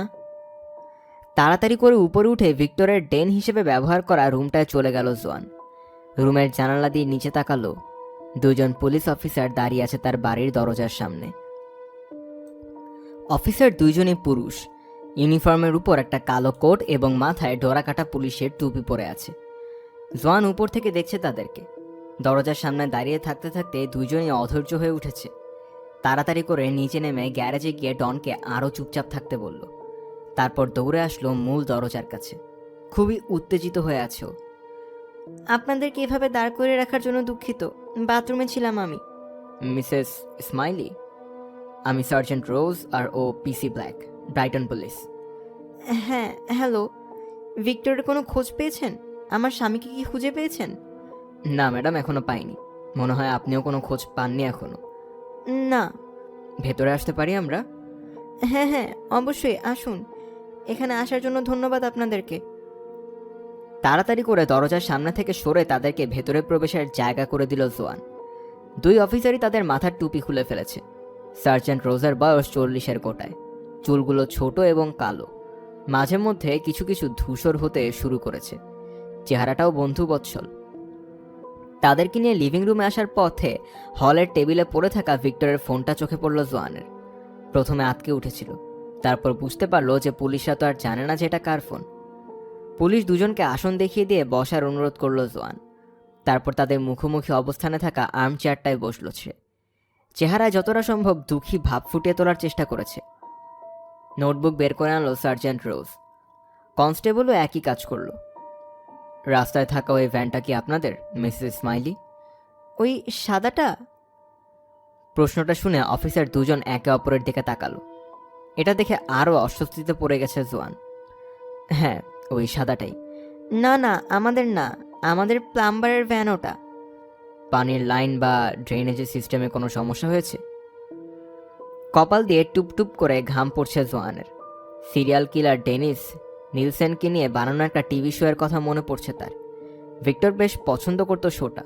ওটাতে দেখিয়েছিল যে নিলসন এক তরুণকে খুন করে টুকরো টুকরো করে ফেলেছে। পরে কাটা টুকরোগুলো কিচেন সিঙ্ক এবং কমোডের ভেতর দিয়ে ফ্লাশ করে দিয়েছিল। তাতে পানির লাইনগুলো জ্যাম হয়ে গিয়েছিল। পরে পরিষ্কার করার দলটা নলের ভেতর থেকে মানুষের লাশের টুকরো খুঁজে পেয়েছিল। এভাবেই ধরা পড়েছিল নিলসেন। বাড়তে থাকা আতঙ্কের কারণে গলার স্বরই আটকে গেছে জোয়ানের। কোনো রকমে চিকন সুরে বলল, না না, ওরকম কিছু না, শুধু বাথরুমের কল এবং নতুন শাওয়ারটা ঠিক করার জন্যে। ভিক্টর আর আমি মিলে আমাদের বাথরুমটাকে নতুনভাবে সাজাচ্ছি। আপনাদের মিস্ত্রি দেখি বেশ নিঃশব্দে কাজ করে। আসলে খুব ভালো কারিগর। সে যে এখন এখানে আছে এটা বোঝারও কোনো উপায় নেই, একমাত্র বাইরের ওই ভ্যানটা ছাড়া। হ্যাঁ। আবারও নীরবতা নেমে এলো তাদের মাঝে। এবারেরটা আগের বারের থেকেও বেশি লম্বা, অস্বস্তিও বেশি। কিছু সময় চুপ থাকার পর সার্জেন্ট রোজ বলল, মিসেস স্মাইলি, আপনার স্বামীর ঘটনার জন্য আন্তরিকভাবে দুঃখিত। আমরা এখানে এসেছি আপনার স্বামীর ব্যাপারে কিছু ব্যাপার জানতে। ধন্যবাদ, খুবই কৃতজ্ঞ আমি আপনাদের প্রতি। আমার খুবই খারাপ লাগছে তার জন্য, খুবই খারাপ। মিসিং পার্সনের অভিযোগটা করার সময় আপনি বলেছিলেন যে আপনার স্বামীর ডায়াবেটিস ছিল। আপনি কি জানেন উনি সাথে করে কোনো ওষুধ নিয়ে গেছেন কিনা? মনে হয় সবসময় ওগুলো সাথে রাখে ওর। আপনি কি চেক করে দেখেছিলেন গতকাল বের হওয়ার সময় উনি সেগুলো সাথে করে নিয়ে গেছেন কিনা? রবিবার সন্ধ্যাতে ওনাকে সর্বশেষবার দেখেছিলেন আপনি, তাই না? হ্যাঁ, রবিবার সন্ধ্যাতে। রবিবারের ঘটনাগুলো কি আপনি আরেকবার বলতে পারবেন আমাদেরকে? আমার শরীর ভালো ছিল না ওই দিন, আগে ভাগে শুয়ে পড়েছিলাম। ভিক্টর তখন বাসায় টেলিভিশনে কিছু একটা দেখছিল। পরদিন সকালে উঠে দেখি সে নেই। প্রথমে ভেবেছিলাম হয়তো আগে ভাগে অফিসে চলে গেছে। তবে এটা একটু অদ্ভুত লাগছিল, কারণ প্রতিদিনই বের হয়ে যাওয়ার আগে আমার জন্য চা বানিয়ে বিছানার পাশে রেখে যায়ও। চাকরি চলে যাওয়ার পর ওনার মানসিক অবস্থা কেমন ছিল মিসেস স্মাইলি? খুবই খারাপ, বড়সড় একটা ধাক্কা খেয়েছে সে। বহু বছর এই কোম্পানিটার হয়ে শ্রম দিয়েছে, এভাবে ছেড়ে দেওয়ার খুবই কষ্ট পেয়েছিল। পুরোপুরি ভেঙে পড়েছে। সারা দিন রাত রুমে বসে দুঃখ করত। গত সপ্তাহে আমাকে অনেকবারই একটা কথা বলছে সে, যে আরেকবার চাকরি করার ইচ্ছা নেই তার। এভাবে চাকরিচ্যুত হওয়া সহ্য করতে পারবে না। পুরোপুরি ভেঙে পড়েছে সে। বিকালের দিকে স্ট্যানলি স্মিথ অ্যান্ড সন্সে গিয়েছিলাম আমরা। আপনার স্বামী তো ওখানেই কাজ করে বা করত। মিস ইসমাইলির মানসিক অবস্থার ব্যাপারে ওনার বেশ কয়েকজন সহকর্মীর সাথে কথা বলেছি আমরা। যতজনের সাথে আমরা কথা বলেছি তাদের সবাই বলেছে উনি খুব খুশি ছিলেন। গতকাল তো ওনার কোম্পানিতে চাকরির শেষ সপ্তাহের প্রথম দিন ছিল। একজন বলল যে গতকাল নাকি উনি গুনগুন করে গান গাইছিলেন আর হাসছিলেন। উনি নাকি এটাও বলেছিলেন যে জীবনে প্রথমবারের মতো নিজেকে মুক্ত অনুভব করছেন। বলেছিলেন বাকি সময়টা তিনি উপভোগ করে কাটাবেন। একই অফিসে বসে থাকতে থাকতে নাকি ওনার জীবন ছোট হয়ে গিয়েছিল। এটাই আমার ভিক্টর, চোখ দিয়ে অশ্রু ঝরানোর চেষ্টা করছে। খুবই আত্মসম্মানবোধ সম্পন্ন এক মানুষ ছিল ও। অফিসে কিরকম ছিল জানি না, বাসায় খুবই দুঃখ অনুভব করত। আপনি মাত্র বললেন যে খুব আত্মসম্মানবোধ সম্পন্ন একজন মানুষ ছিল। কি বলছি আমি এসব? আমার অবস্থাটা তাহলে বুঝুন। ও আছে, আমার ভিক্টর খুবই আত্মমর্যাদা সম্পন্ন একজন লোক ছিল। সে কখনোই কোম্পানির লোকগুলোকে ভাবতে দিবে না যে তারা জিতেছে। সবার সামনে ভালো থাকার ভান করছে। বোঝা যাচ্ছে যে চাকরি চলে যাওয়া নিয়ে কোনো দুঃখই নেই তার। তবে ভেতরে ভেতরে একদম ভেঙে পড়েছে ও। বাসায় ফিরে শুধু অনবরত কাঁদতই সে। প্লিজ খুঁজে বের করুন তাকে। তাড়াহুড়ো করে কোনো দুর্ঘটনা ঘটায় কিনা, আমার খুবই ভয় লাগছে। আমরা আমাদের সেরাটা দিয়েই চেষ্টা করব। পুলিশ দুজন বেরিয়ে যেতেই বেজে উঠল ভিক্টরের ফোনটা। দরজা বন্ধ করে এসে টেবিল থেকে ফোনটা তুলে নিল জোয়ান। তার হাতের মধ্যেই কাঁপছে ফোনটা। ডিসপ্লেতে প্রাইভেট নাম্বার ভেসে আছে শুধু। ফোনটার জবাব দেওয়া ঠিক হবে না, তাই ফোনটা রেখে দিল। আরও কয়েকবার রিং বেজে একটু পর আপনা থেকেই বন্ধ হয়ে গেল শব্দটা। জোয়ান চেক করে দেখল ফোন দেওয়া মানুষটা কোনো মেসেজ দিয়েছে কিনা। না, দেয়নি। কিটেন পার্লারের নিচতলায় বেসমেন্টে বিশ্রাম করার জন্য একটা রুম আছে। ওটাতে বেশ কয়েকটা আরামদায়ক চেয়ার এবং একটা টেলিভিশনও আছে, যাতে মেয়েরা খদ্দেরের জন্য অপেক্ষা করার সময় একটু বিশ্রাম করতে পারে। সন্ধ্যা 7টার দিকে মোবাইলটা নিচে নামিয়ে রেখে একটা সিগারেট ধরালো ক্যামিলা। সাথে কফিতেও চুমুক দিচ্ছে একটু পরপর। ভিক্টরের জন্য খুব চিন্তিত হয়ে আছে। গতরাত থেকেই লোকটা আর কোনো কল করেনি তাকে, এমনকি মেসেজও দেয়নি। প্রায় সারাদিনই তাকে ফোন করতো বা মেসেজ পাঠাতো ভিক্টর। রাতের দিকে সাধারণত 2-3টা মেসেজ দিত, আর প্রতিদিন সকালে অফিস থেকে একবার ফোন দিত তাকে। ভিক্টর পছন্দ করে ক্যামিলাকে। লোকটা বেশ মজার। মানুষটার সাথে থাকলে নিজেকে নিরাপদ মনে হয় তার। সবচেয়ে বড় কথা, লোকটা অনেক ধনী। ক্যাসপারের ঝামেলাটা দূর করতে পারবে ভিক্টর, তাকে এরকমই কথা দিয়েছিল সে। অনেক উঁচু উঁচু জায়গায় হাত আছে ভিক্টরের। ক্যাসপারকে অতীত করে দেওয়ার কোনো ব্যাপারই না তার জন্যে। আর এখন এই লোকটাই গায়েব হয়ে গেছে। ভিক্টরি অতীত হয়ে গেল কিনা সেটা ভেবেই ক্যামিলার ভয় লাগছে। উদ্বিগ্নভাবে সিগারেটটা টেনে শেষ করে ফেলল ক্যামিলা। আরেকটা ধরাতে যাবে এমন সময় উপর থেকে ডাক আসলো তার নামে। ক্যামিলা, খদ্দের এসেছে তোমার। ভিক্টর এসেছে ভেবে তাড়াতাড়ি করে সিঁড়ি বেয়ে উপরে উঠল ক্যামিলা, কিন্তু না, আসেনি ভিক্টর। পুলিশ চলে যাওয়ার পর ভ্যানটা নিয়ে বেরিয়ে পড়ল ডন। সারা সন্ধ্যা জুড়ে ড্রাইভওয়েতে রেখে দিল প্রতিবেশীরা সন্দেহ করে বসতে পারে। কয়েক রাস্তা দূরে ভ্যানটা রেখে পায়ে হেঁটে ফিরে এলো। কালো পোশাক পরে থাকে, অন্ধকারে তাকে প্রায় চোখেই পড়ে না। রাত 11টার দিকে ডনের জন্য কফির মগ নিয়ে গ্যারেজে আসলো জোয়ান। সারা দিয়ে এই নিয়ে প্রায় 10 মগ কফি খেয়েছে ডন। গর্ত খোঁড়ার কারণে এখন আর তাকে প্রায় দেখাই যাচ্ছে না উপর থেকে। গর্তের দুই পাশেও গ্যারেজের মাঝে জুড়ে মাটি ছড়িয়ে আছে শুধু। ধুলোর গন্ধের তীব্রতাটা এখন কিছুটা কমে গেছে। এর পরিবর্তে এখন আর্দ্র মাটির তীব্র ঘ্রাণ ভাসছে বাতাস জুড়ে। বাতাসে ঠান্ডা লাগছে জোয়ানের। ভিক্টরকে এখানে তাদের গ্যারেজে কবর দেওয়া নিয়ে এখন খুব একটা সন্তুষ্ট হতে পারছে না সে। এটাই সবচেয়ে সেরা জায়গা। বিশ্বাস করো, বেশিরভাগ খুনি কিন্তু ধরা পড়া লাশ বেরিয়ে পড়ার কারণে। দেখা যায় যে জঙ্গলে অগভীর একটা গর্তে লাশ পুঁতে রেখেছিল, পরে কোনো কারণে সেটা বেরিয়ে পড়েছে, অথবা পানিতে ফেলে দেয়, পরে দেখা যায় স্রোতে ভেসে সৈকতে চলে এসেছে ওটা। আবার অনেকে তো লুকানোর জন্য লাশ নিয়ে যাওয়ার সময় ধরা পড়ে যায়। যদি কোনো লাশ না থাকে তাহলে পুলিশেরও তদন্ত করে যাওয়ার মতো কোনো কারণ থাকবে না। তোমাকে সন্দেহ করার মতো কিছু খুঁজে পাবে না তারা। পাবে না। দাঁড়িয়ে দাঁড়িয়ে ডনকে গর্তটা খুঁড়তে দেখছে জোয়ান। আস্তে আস্তে একটু একটু করে গভীর হচ্ছে গর্তটা, একটু একটু করেই। মধ্যরাতের কয়েক মিনিট আগে ডন আর জোয়ান মিলে ভিক্টরের লাশটা বের করে আনলো ফ্রিজ থেকে। ভিক্টর এখন জমে শক্ত হয়ে গেছে। মাংসও কেমন যেন ধূসর হয়ে গেছে। এখন শরীরের উপর হালকা হালকা বরফও জমে আছে। তার চেহারার দিক থেকে চোখ তুলে তাকাতে পারছে না জোয়ান।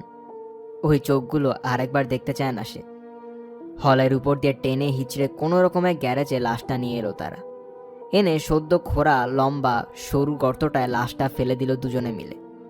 হুট করে জোয়ানের মনে হতে লাগলো গর্তটা হয়তো ভিক্টরের তুলনায় বেশি চাপা হয়ে গেছে।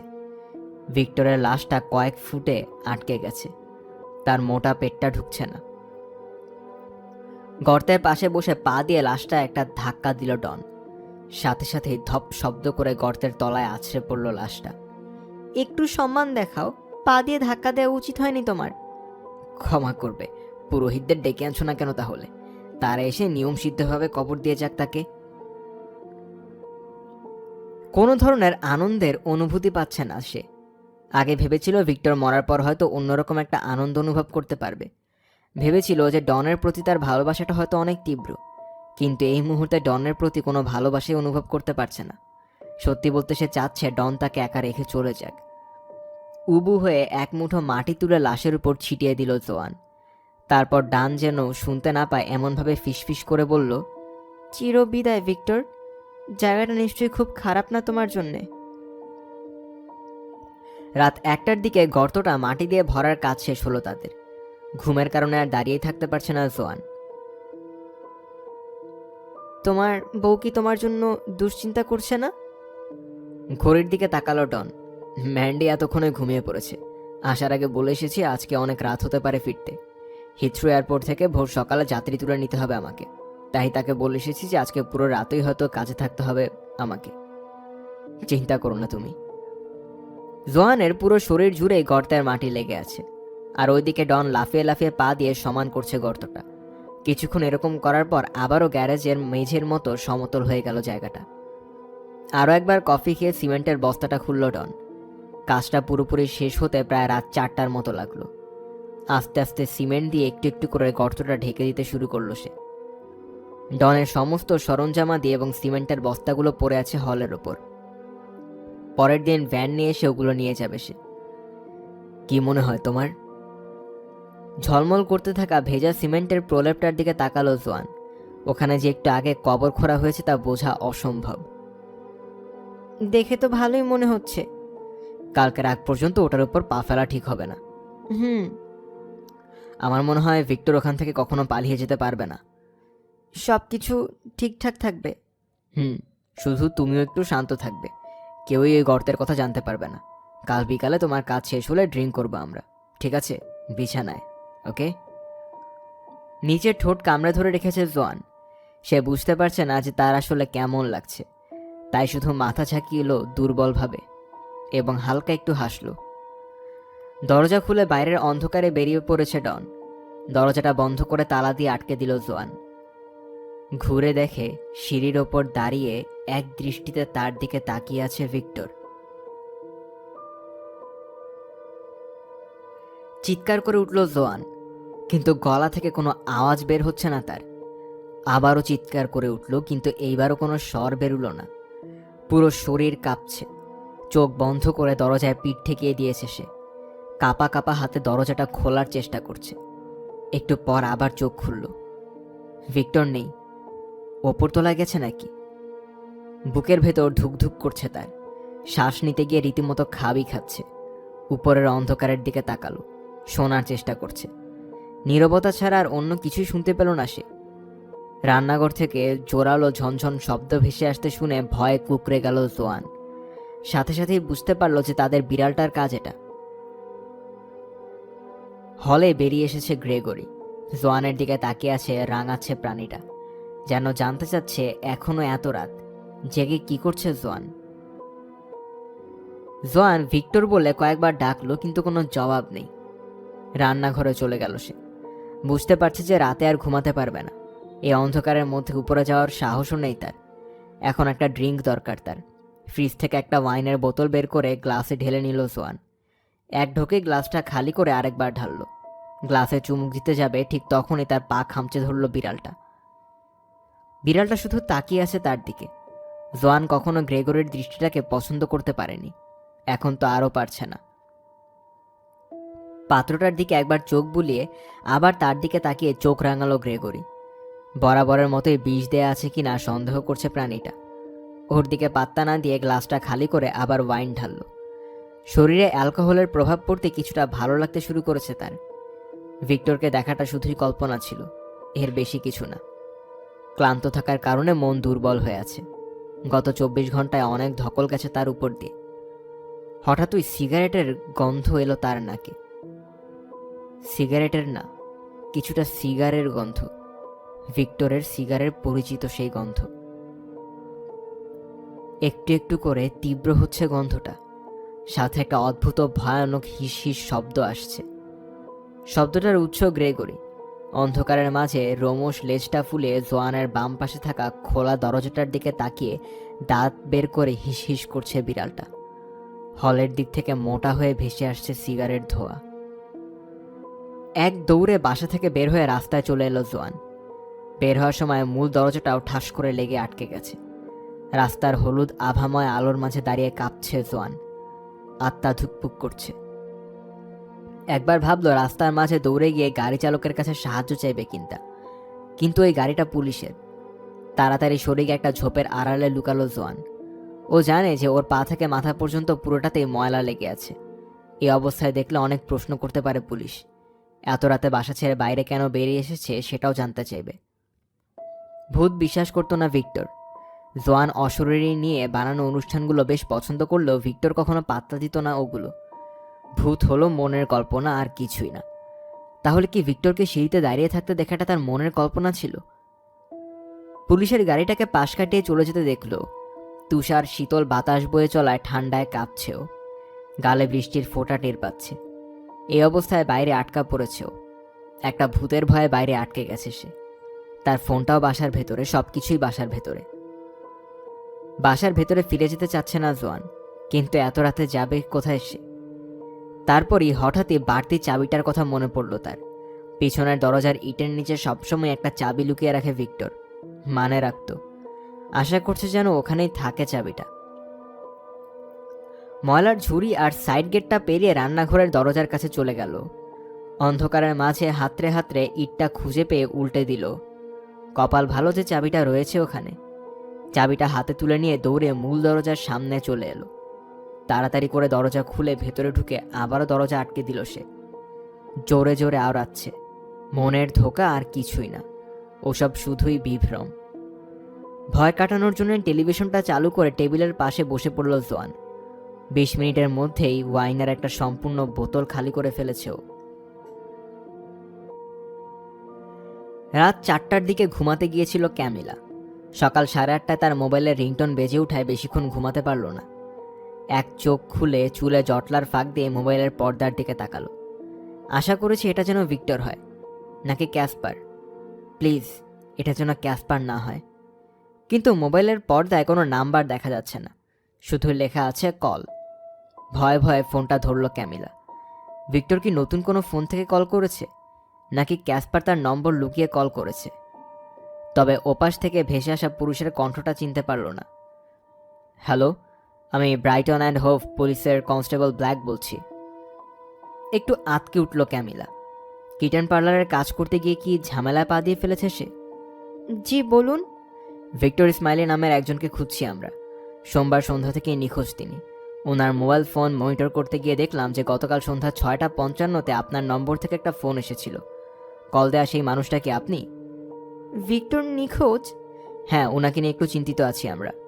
আপনি কি ওনার বন্ধুদের একজন? হ্যাঁ, অনেক ভালো একজন বন্ধু। আপনার সাথে কিছু কথা বলার দরকার আমাদের। আপনি কি আমাদের এখানে একবার আসতে পারবেন? যদি পারেন তাহলে ব্রাইটন পুলিশ স্টেশনে ঢু মেরে যাবেন একবার।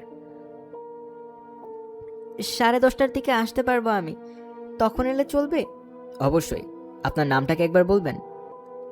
ক্যামিলা। ফ্রন্ট ডেস্কে এসে আমার কথা বলবেন। আমি কনস্টেবল ব্ল্যাক। ভিক্টর কি ঠিক আছে, এইটুকু জানাতে পারবেন আমাকে? আমরা জানি না আসলে। লোকটাকে হন্যে হয়ে খুঁজছি আমরা।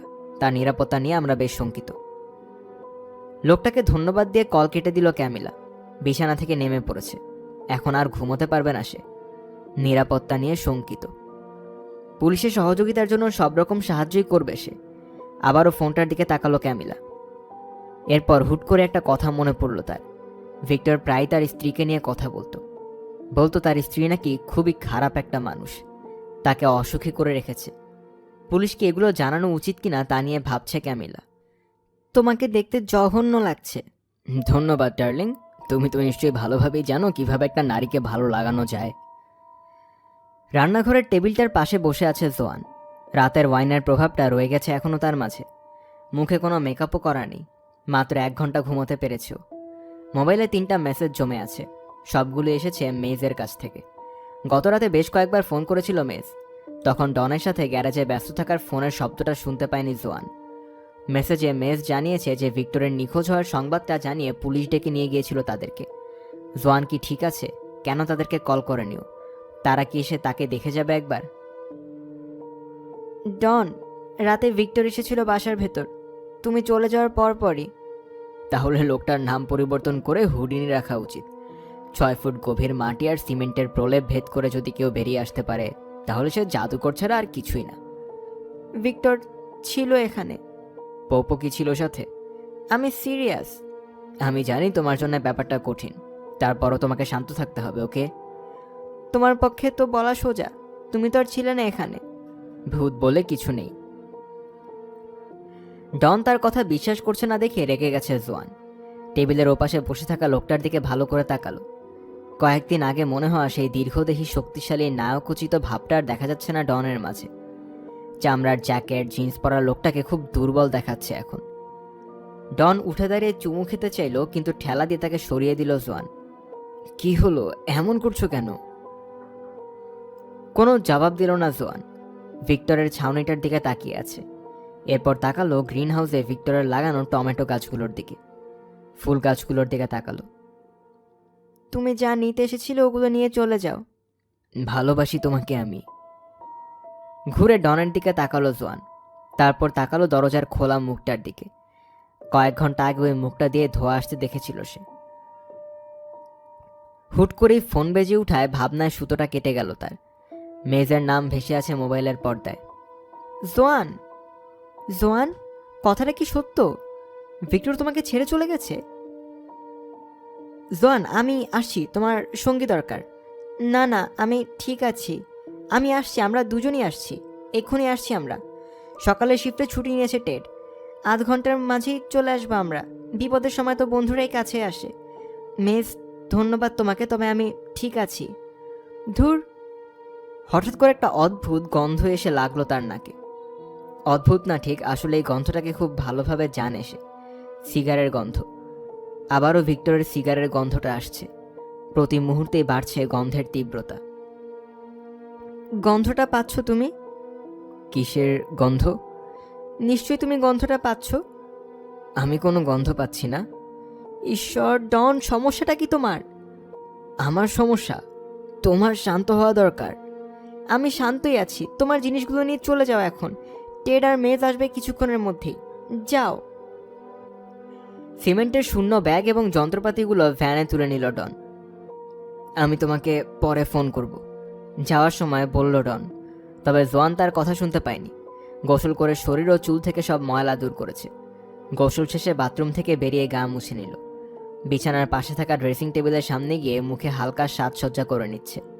লিপস্টিক অর্ধেক লাগিয়েছে ঠোঁটে, ঠিক তখনই আয়নায় একটা নড়াচড়া চোখে পড়ল তার। ঝট করে ঘুরে তাকালো জোয়ান। দরজার মুখে দাঁড়িয়ে তার দিকে তাকিয়ে হাসছে ভিক্টর।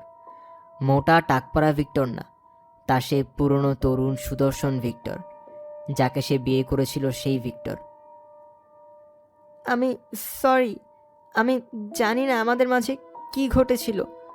ডোরবেলটা শব্দ করে উঠল তখনই। ভিক্টরও গায়েব হয়ে গেছে। দূরে সিঁড়ি বেয়ে নেমে দরজাটা খুলল জোয়ান। তার চুলগুলো এলোমেলো হয়ে গেছে, মেকআপটাও ঠিকভাবে করতে পারেনি। মেজ আর টেড দাঁড়িয়ে আছে দরজার সামনে। বেচারি জোয়ান। ভুরো ভামটা কই গেছে? তুমি নিশ্চয়ই তাকে কেটে টুকরো টুকরো করে রান্নাঘরের মেঝেতে পুঁতে felony. It's not funny Ted. কি করছো? জোয়ানের এখন সাপোর্ট দরকার। মেজের সাথে কয়েকবার এরকম করতে চেয়েছিলাম আমি, এটা বলতে আপত্তি নেই আমার। এত ফাজিল কেন তুমি? ওর কথা শুনলো না তো। এসো, চা খেতে খেতে সব বলো আমাদেরকে। চুলায় চায়ের পাত্র বসে তাদেরকে সব খুলে বলল জোয়ান। শুধু তার এবং ডনের সম্পর্ক, ভিক্টরকে খুন করা এবং গ্যারেজে তাকে কবর দেওয়ার ব্যাপারগুলো বলল না। যদিও এগুলো বলার না বলা একই কথা। সব শুনে একটা উপসংহারে পৌঁছালো টেড। তো চাকরি থেকে বাদ পড়ে হতাশ হয়ে গিয়েছিল ওই বুড়োটা? হ্যাঁ। মূর্খটা আমাদেরকে কিছু বলেনি কেন? আত্মসম্মানের কারণে মনে হয়। বিপদে পড়লে এই সব কিছু উবে যায়। তার সাথে দেখা হলে আমি বুঝিয়ে বলবো তাকে, এইসব নাটকের কোনো মানে হয় নাকি? আজকালকার দিনে চাকরি হারানোর কোনো ব্যাপারই না। আমার নিজেরটাও তো যে কোনো সময় চলে যেতে পারে, তাই না? হ্যাঁ, না গেলেই ভালো হবে। আহা, তোমাকে খেপাচ্ছিলাম শুধু, সমস্যা নেই। টেড সবসময় এমন খেপায় আমাকে। তুমি চিন্তা করো না জোয়ান। তাদের চলে যাওয়ার অপেক্ষা করছে জোয়ান। সত্যি বলতে রান্নাঘরে ওদের সাথে বসে থাকতে খুব একটা ভালো লাগছে না। কিন্তু তারা গেল না, বসেই রইল। দুপুরে আসতে আসতে জোয়ানের সংগ্রহের সব কফি বিস্কুটও শেষ হয়ে গেছে। এমনকি বলার মতো আর কোনো কথাও নেই তার কাছে। জোয়ান, ভিক্টর ফিরে আসবে। হ্যাঁ, ফিরে আসবে, তুমি ভেবো না অত। সে কিন্তু আত্মহত্যা করার মতো মানুষ না। হ্যাঁ, সে কিন্তু আত্মহত্যা করার পাবলিক না। ডোরবেলটা বেজে উঠল। কে এসেছে ওটা চেক না করে দরজাটা খুলে দিল জোয়ান। স্যুট পরা দুজন লোক দাঁড়িয়েছে দরজার মুখে। দুইজন পরিচয় দিল তাদের। একজন ডিটেকটিভ সার্জেন্ট মিক ব্রেট, অন্যজন ডিটেকটিভ কনস্টেবল পল ব্যাজার। ভেতরে আসার অনুমতি চাইছে ওরা। টেড ও মেজের সাথে দুই গোয়েন্দার পরিচয় করে দিল জোয়ান। তারা চলেই যাচ্ছিল।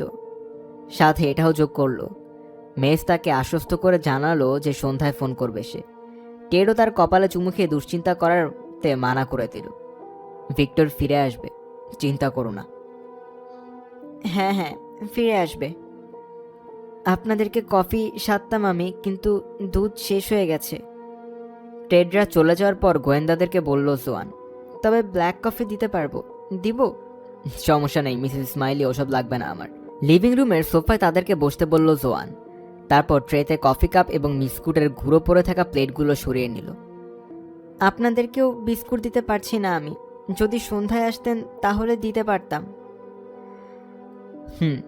আপাতত আপনি আমার কিছু প্রশ্নের উত্তর দিন। আপনার নিখোঁজ স্বামীর কেসটা পুলিশের লোকরা সিআইডির কাছে পাঠিয়ে দিয়েছে মিসেস স্মাইলি। ও আচ্ছা, এটা তো ভালো, তাই না? পুলিশেরা আপনার স্বামীর ব্যাপারে শঙ্কা বোধ করছে। এই দিক থেকে চিন্তা করলে ভালোই বলা যায়। আমি আমার ভিক্টরকে নিয়ে দুশ্চিন্তার মধ্যে আছি। আর স্বাভাবিক থাকতে পারছি না আমি। আপনাকে কয়েকটা প্রশ্ন জিজ্ঞেস করার ছিল আমাদের। অবশ্যই, বলুন।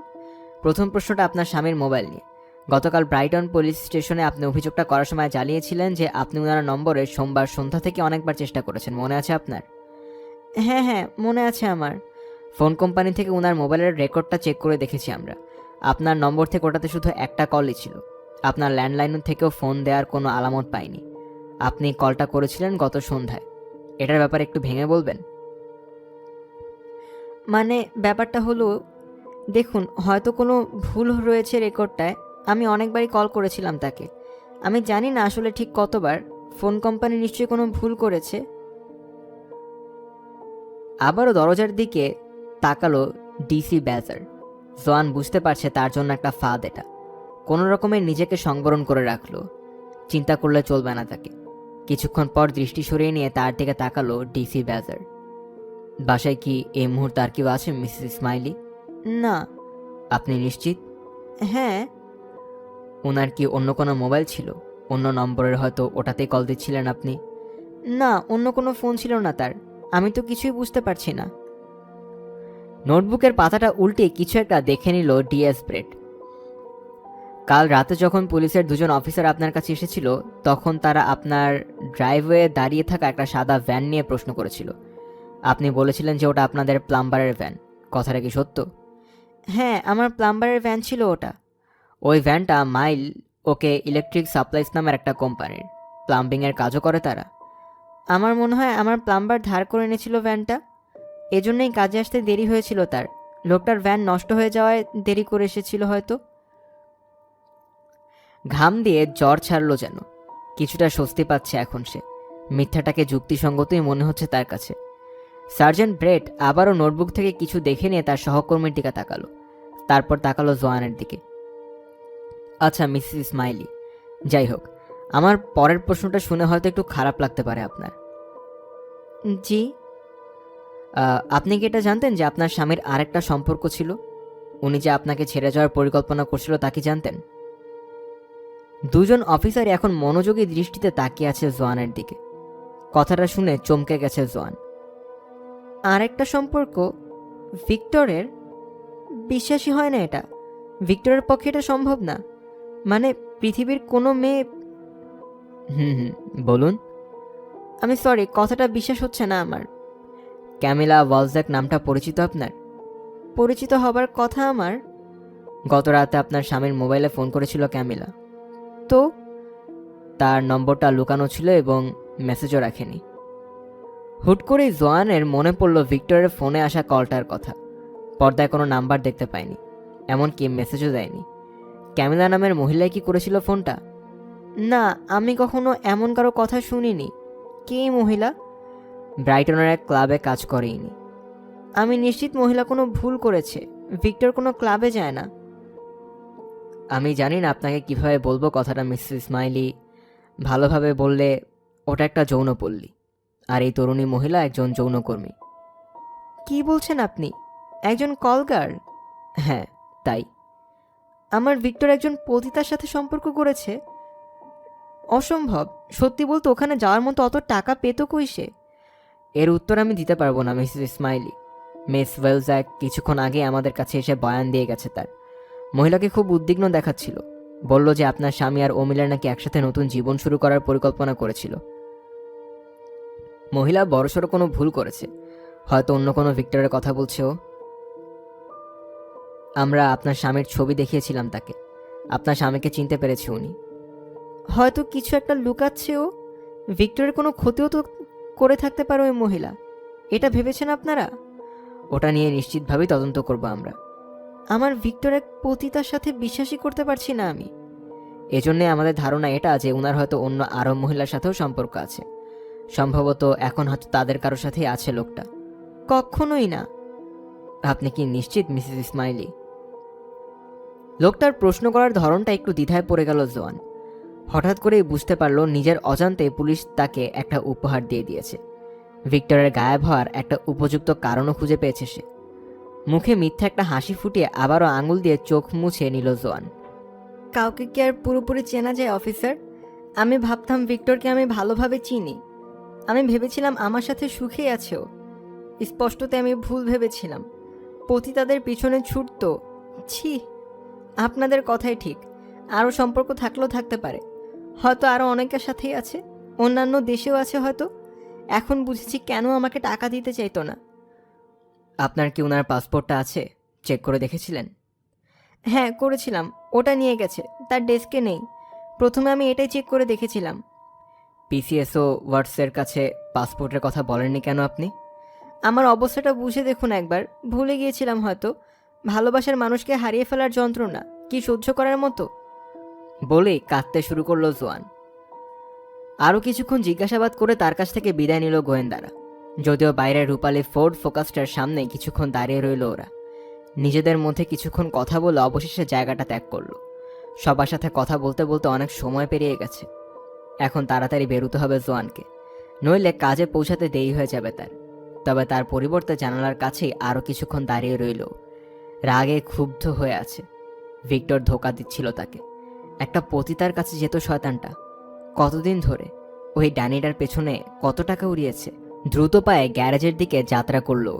দরজাটা খুলে মেঝের সিমেন্টের নিচে ভিক্টরের কবরটার দিকে তাকালো আর হারামজাদা বলে চেঁচিয়ে উঠল। গাড়িটা চালাচ্ছে ডিএস ব্রেড। পুলিশ স্টেশনের দিকে যাচ্ছে ওরা। ডিসি ব্যাজার ভিক্টর ইসমাইলের ছবিটা পরখ করে দেখছে। কাউন্টির সব থানাতে নিখোঁজ ব্যক্তিদের বুলেটিনে পাঠিয়ে দেওয়া হবে এই ছবিটা।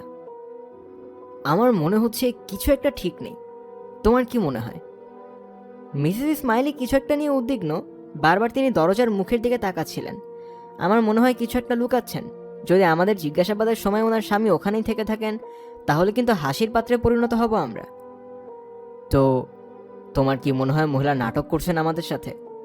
বিমার টাকা খাওয়ার ধান্দা হতে পারে। লোকটার নামে কোনো বিমা করা আছে কিনা চেক করে দেখা উচিত আমাদের। কয়েকদিন আগে আরেকটা দম্পতি এই কাজ করেছিল। কি যেন নাম ছিল তাদের? ও হ্যাঁ, ডারউইন। নৌকাডুবিতে স্বামীর মারা যাওয়ার মিথ্যা নাটক করে বিমার টাকা আদায় করে নিয়েছিল মহিলা। লোকটা প্রায় 5 বছর লুকিয়েছিল তাদের চিলে কোঠায়। ওই কথা জিজ্ঞেস করোনি কেন তখন? ওনাকে এটা ভাবতে দিতে চাচ্ছি না যে আমি সন্দেহ করছি তাকে। উনি তো বলেছিলেন ওনার বাসায় কেউ নেই, তাই না? তো তোমার ধারণা মহিলার স্বামী এখনো সুস্থ, স্বাভাবিকভাবেই বেঁচে আছেন এবং বাসাতেও কোথাও লুকিয়ে আছেন? এটা সম্ভাবনা আছে চিফ। ফোনের ব্যাপারে তো আমাদেরকে মিথ্যা তথ্য দিয়েছিলেন মিসেস স্মাইলি। কে জানে আরও কতগুলো মিথ্যা বলেছেন তিনি। বুঝতে পেরেছি তোমার ইঙ্গিতটা। সন্ধ্যা 6টার কিছুক্ষণ পর বেগুনি গাড়িটা নিয়ে গ্যারেজের সামনে এসে থামল জোয়ান। সাথে করে সুপার মার্কেট থেকে 2 বোতল ওয়াইন, কয়েক প্যাকেট বিস্কুট, কিছু চিংড়ির ককটেল এবং 2টা মাংসের টুকরো নিয়ে এসেছে। ডনের আসার কথা একটু পরে। সে বলেছে ওরা আজকে বিজয় উল্লাস করবে। যদিও কাজটায় খুব একটা আগ্রহ নেই জোয়ানের, তারপরও সন্ধ্যার পর বাসার ভেতর একা থাকতে চায় না ও।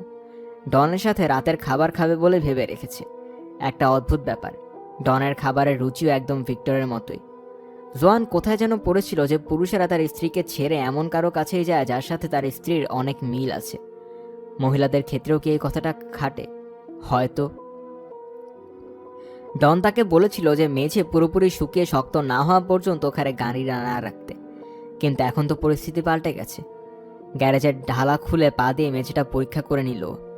মেঝেটাকে তার কাছে ঠিকঠাকই মনে হলো, একদম পাথরের মতো শক্ত। গাড়ি নিয়ে ভেতরে ঢুকে ঢালাটা নামিয়ে দিল জোয়ান। এরপর জিনিসগুলো হাতে নিয়ে রান্নাঘরে রওনা করলো। ওয়াইনের বোতলগুলো ফ্রিজে রেখে বাসার সবগুলো লাইট জ্বালিয়ে দিল। ভয় পাচ্ছে কখন জানি আবার হুট করে উদয় হয় ভিক্টরের ভূত। উপরে বেডরুমে গিয়ে কাপড় পাল্টে পরিষ্কার করে নিল জোয়ান। ডনের পছন্দ করা পারফিউমটা গায়ে মেখেছে। ঠিক তখনই দরজাটার ডোরবেলটা বেজে উঠল। মাত্র তো 6:15 মতো বাজে। ডনের তো 7টার আগে আসার কথা না।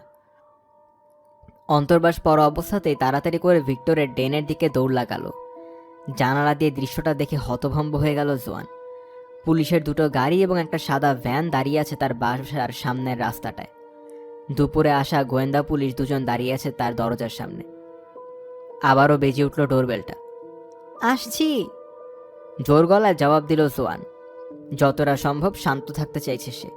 একটা দীর্ঘ শ্বাস নিয়ে আবারও কাজে পড়ে যাওয়া পোশাকগুলোই পরে নিল। তারপর তাড়াতাড়ি করে রওনা দিল নিচতলায়।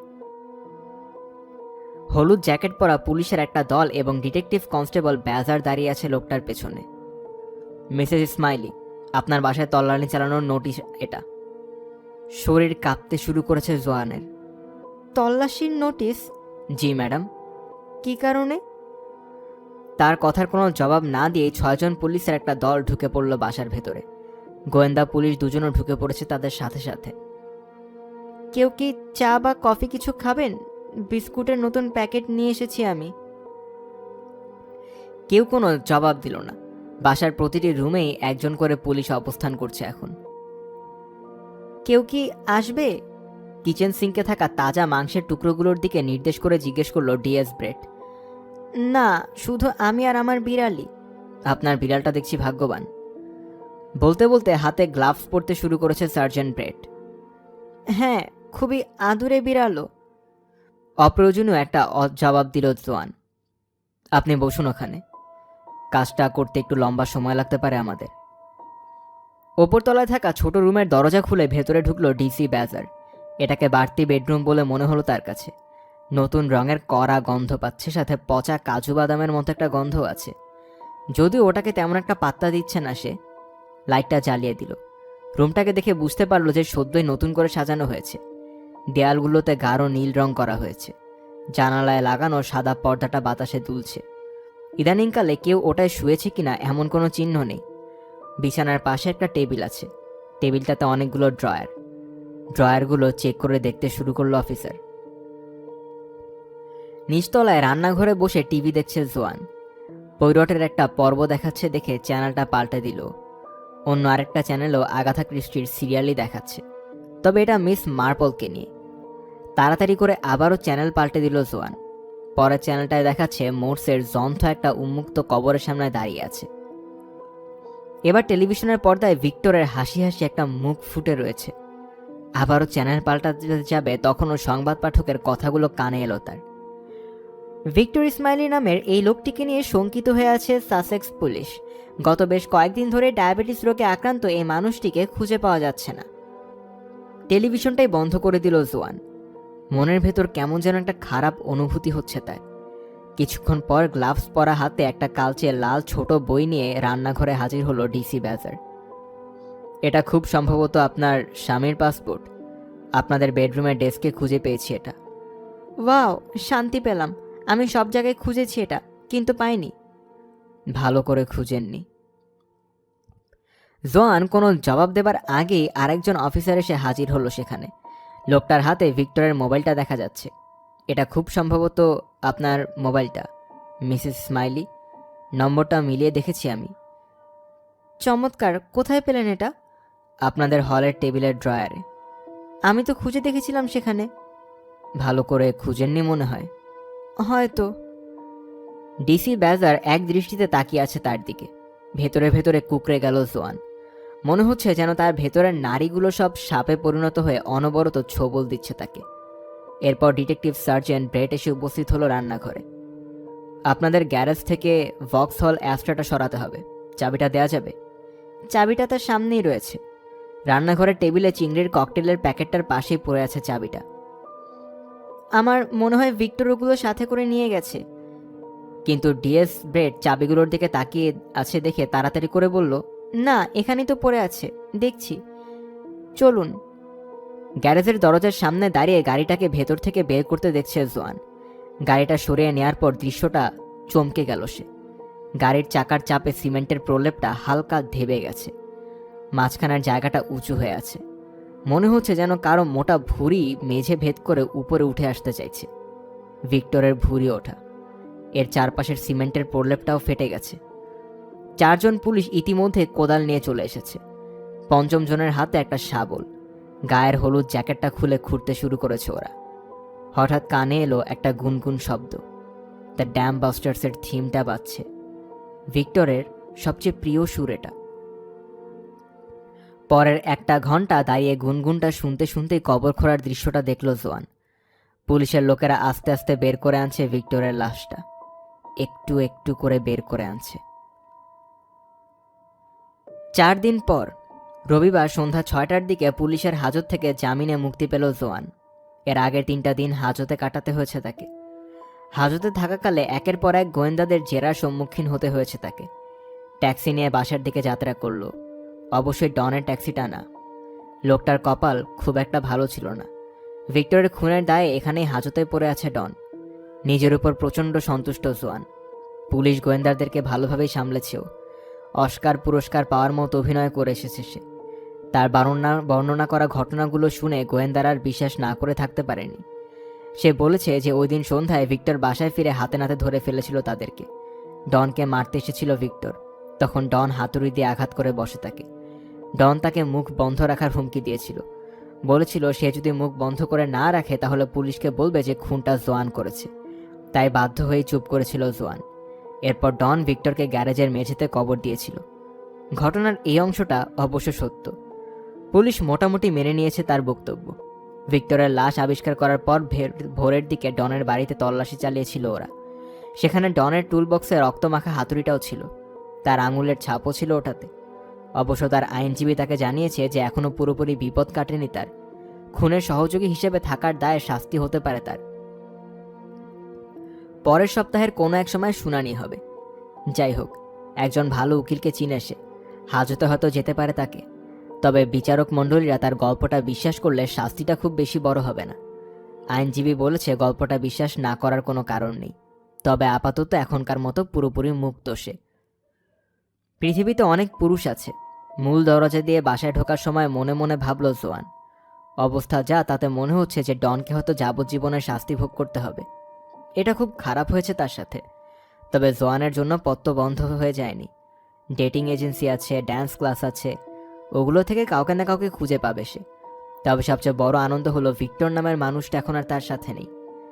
যদি তার অভিশপ্ত ভূত এসে জ্বালাতন করে তাহলে পুরোহিত ডেকে ওটা দূর করতে পারবে। বাসাটাকেও বিক্রি করার পরিকল্পনা করেছে জোয়ান। যদিও অনেক স্মৃতি জড়িয়ে আছে এই বাসাটার সাথে। সত্যি বলতে এই দালানটাকে কখনো পছন্দ করতে পারেনি সে। এটা একটা বাসা ঠিকই, কিন্তু তার কাছে কখনো আপন বাড়ি হয়ে উঠতে পারেনি। ভেতরে ঢুকে এটাকে এখন আরও আপন মনে হচ্ছে তার কাছে। পুলিশের লোকেরা গত কয়েকদিনে তল্লাশি চালাতে গিয়ে তছনছ করে ফেলেছে বাসাটাকে। কার্পেটগুলো উল্টে আছে, মেঝের বোর্ডগুলোর কয়েকটা ঠিক জায়গা মতো নেই, দেয়ালে ছিদ্র হয়ে আছে। ফ্রিজ থেকে ওয়াইনের বোতলটা বের করে গ্লাসে ঢাললো জোয়ান। 2 ঢোকেই গ্লাসটা খালি করে ফেললো আবারও, এবং আরও একই কাজ করলো সে। তারপর আরেকবার। এভাবে 3 বার খাওয়ার পর খালি হয়ে গেল বোতলটা। কিছুটা মদ্যপ হয়ে উঠেছে জোয়ান। জোরে জোরে চেঁচিয়ে বলেছে, ভিক্টর, তুই যদি এখনো এখানে থেকে থাকিস তাহলে ভাগ। নীরবতাই ছিল তার জন্য একমাত্র উত্তর। লম্বা ঢেকুর তুলে গ্লাসটা আবারও পুরোপুরি খালি করে ফেলল সে। আবারও নিজের কাপড় পরতে কিছুটা স্বস্তি পাচ্ছেও। হাজতে থাকার সময় একটা জঘন্য বেঢপ জামা পরে থাকতে হয়েছিল তাকে। ক্ষুধা লেগেছে তার, সাথে আরও অ্যালকোহল দরকার। কপাল ভালো যে ফ্রিজে ওয়াইনের আরও একটা বোতল ছিল। 1 ঘন্টা পর পুরোপুরি মাতাল হয়ে গেছে জোয়ান। কোনো রকমের টলতে টলতে উপরের বেডরুমে উঠে গেল সে। গায়ের পোশাক পাল্টে দাঁত মেজে বিছানায় গা এলিয়ে দিল। বিছানার চাদর ও বালিশগুলো থেকে ভিক্টরের গন্ধ আসছে। কিছুক্ষণ পরেই নাক ডাকার শব্দ শুনে ঘুম ভেঙে গেল তার। আগে কখনো এত জোরে নাক ডাকতে শুনেনিও। অন্যান্য রাতের মতোই মুষ্টি পাকিয়ে ভিক্টরের শরীরে ঘুষি মারল, কিন্তু তার মুষ্টিটা গিয়ে পড়েছে শূন্য বিছানার উপর। ভিক্টরের জায়গাটা তো খালি পড়ে আছে, কিন্তু নাক ডাকার শব্দটা থামছেই না, ক্রমাগত বাড়ছে। হঠাৎ করে ভয় ঝেঁকে ধরল জোয়ানকে।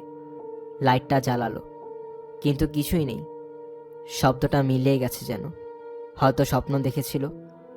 এটা ভেবে লাইটটা বন্ধ করতেই আবারও নাক ডাকা শব্দ শুনতে পেল। তাড়াতাড়ি করে আলো জ্বালাতেই আবারও থেমে গেল শব্দটা। কয়েক মিনিট ওভাবেই পড়ে রইল। আত্মা ধুকপুক করছে তার। আচ্ছা, বুঝেছি। আমি এখন আমার সুন্দর করে সাজানো নতুন রুমটায় চলে যাচ্ছি। তোমার যত ইচ্ছা নাক ডাকো তুমি। কম্বল জড়িয়েই বিছানা থেকে নেমে রুম থেকে বেরিয়ে গেল জোয়ান। যাওয়ার সময় বরাবরের মতোই ঠাস করে দরজাটা লাগিয়ে বাড়তি রুমটার দিকে পা বাড়ালো এবং ওটাতে ঢুকে ওটার দরজাটাও ঠাস করে আটকে দিল। জানালাটা এখনো খোলা দেখে ওটা আটকে দিয়ে জানালায় লাগানো নতুন পর্দাটা টেনে দিল। আলো নিভিয়ে বিছানায় শুয়ে পড়ল। ভালো বুদ্ধি ছিল তোমার, ভিক্টর। আগে থেকেই তুমি বুঝতে পেরে রুমটা সাজিয়ে দিয়ে গিয়েছো।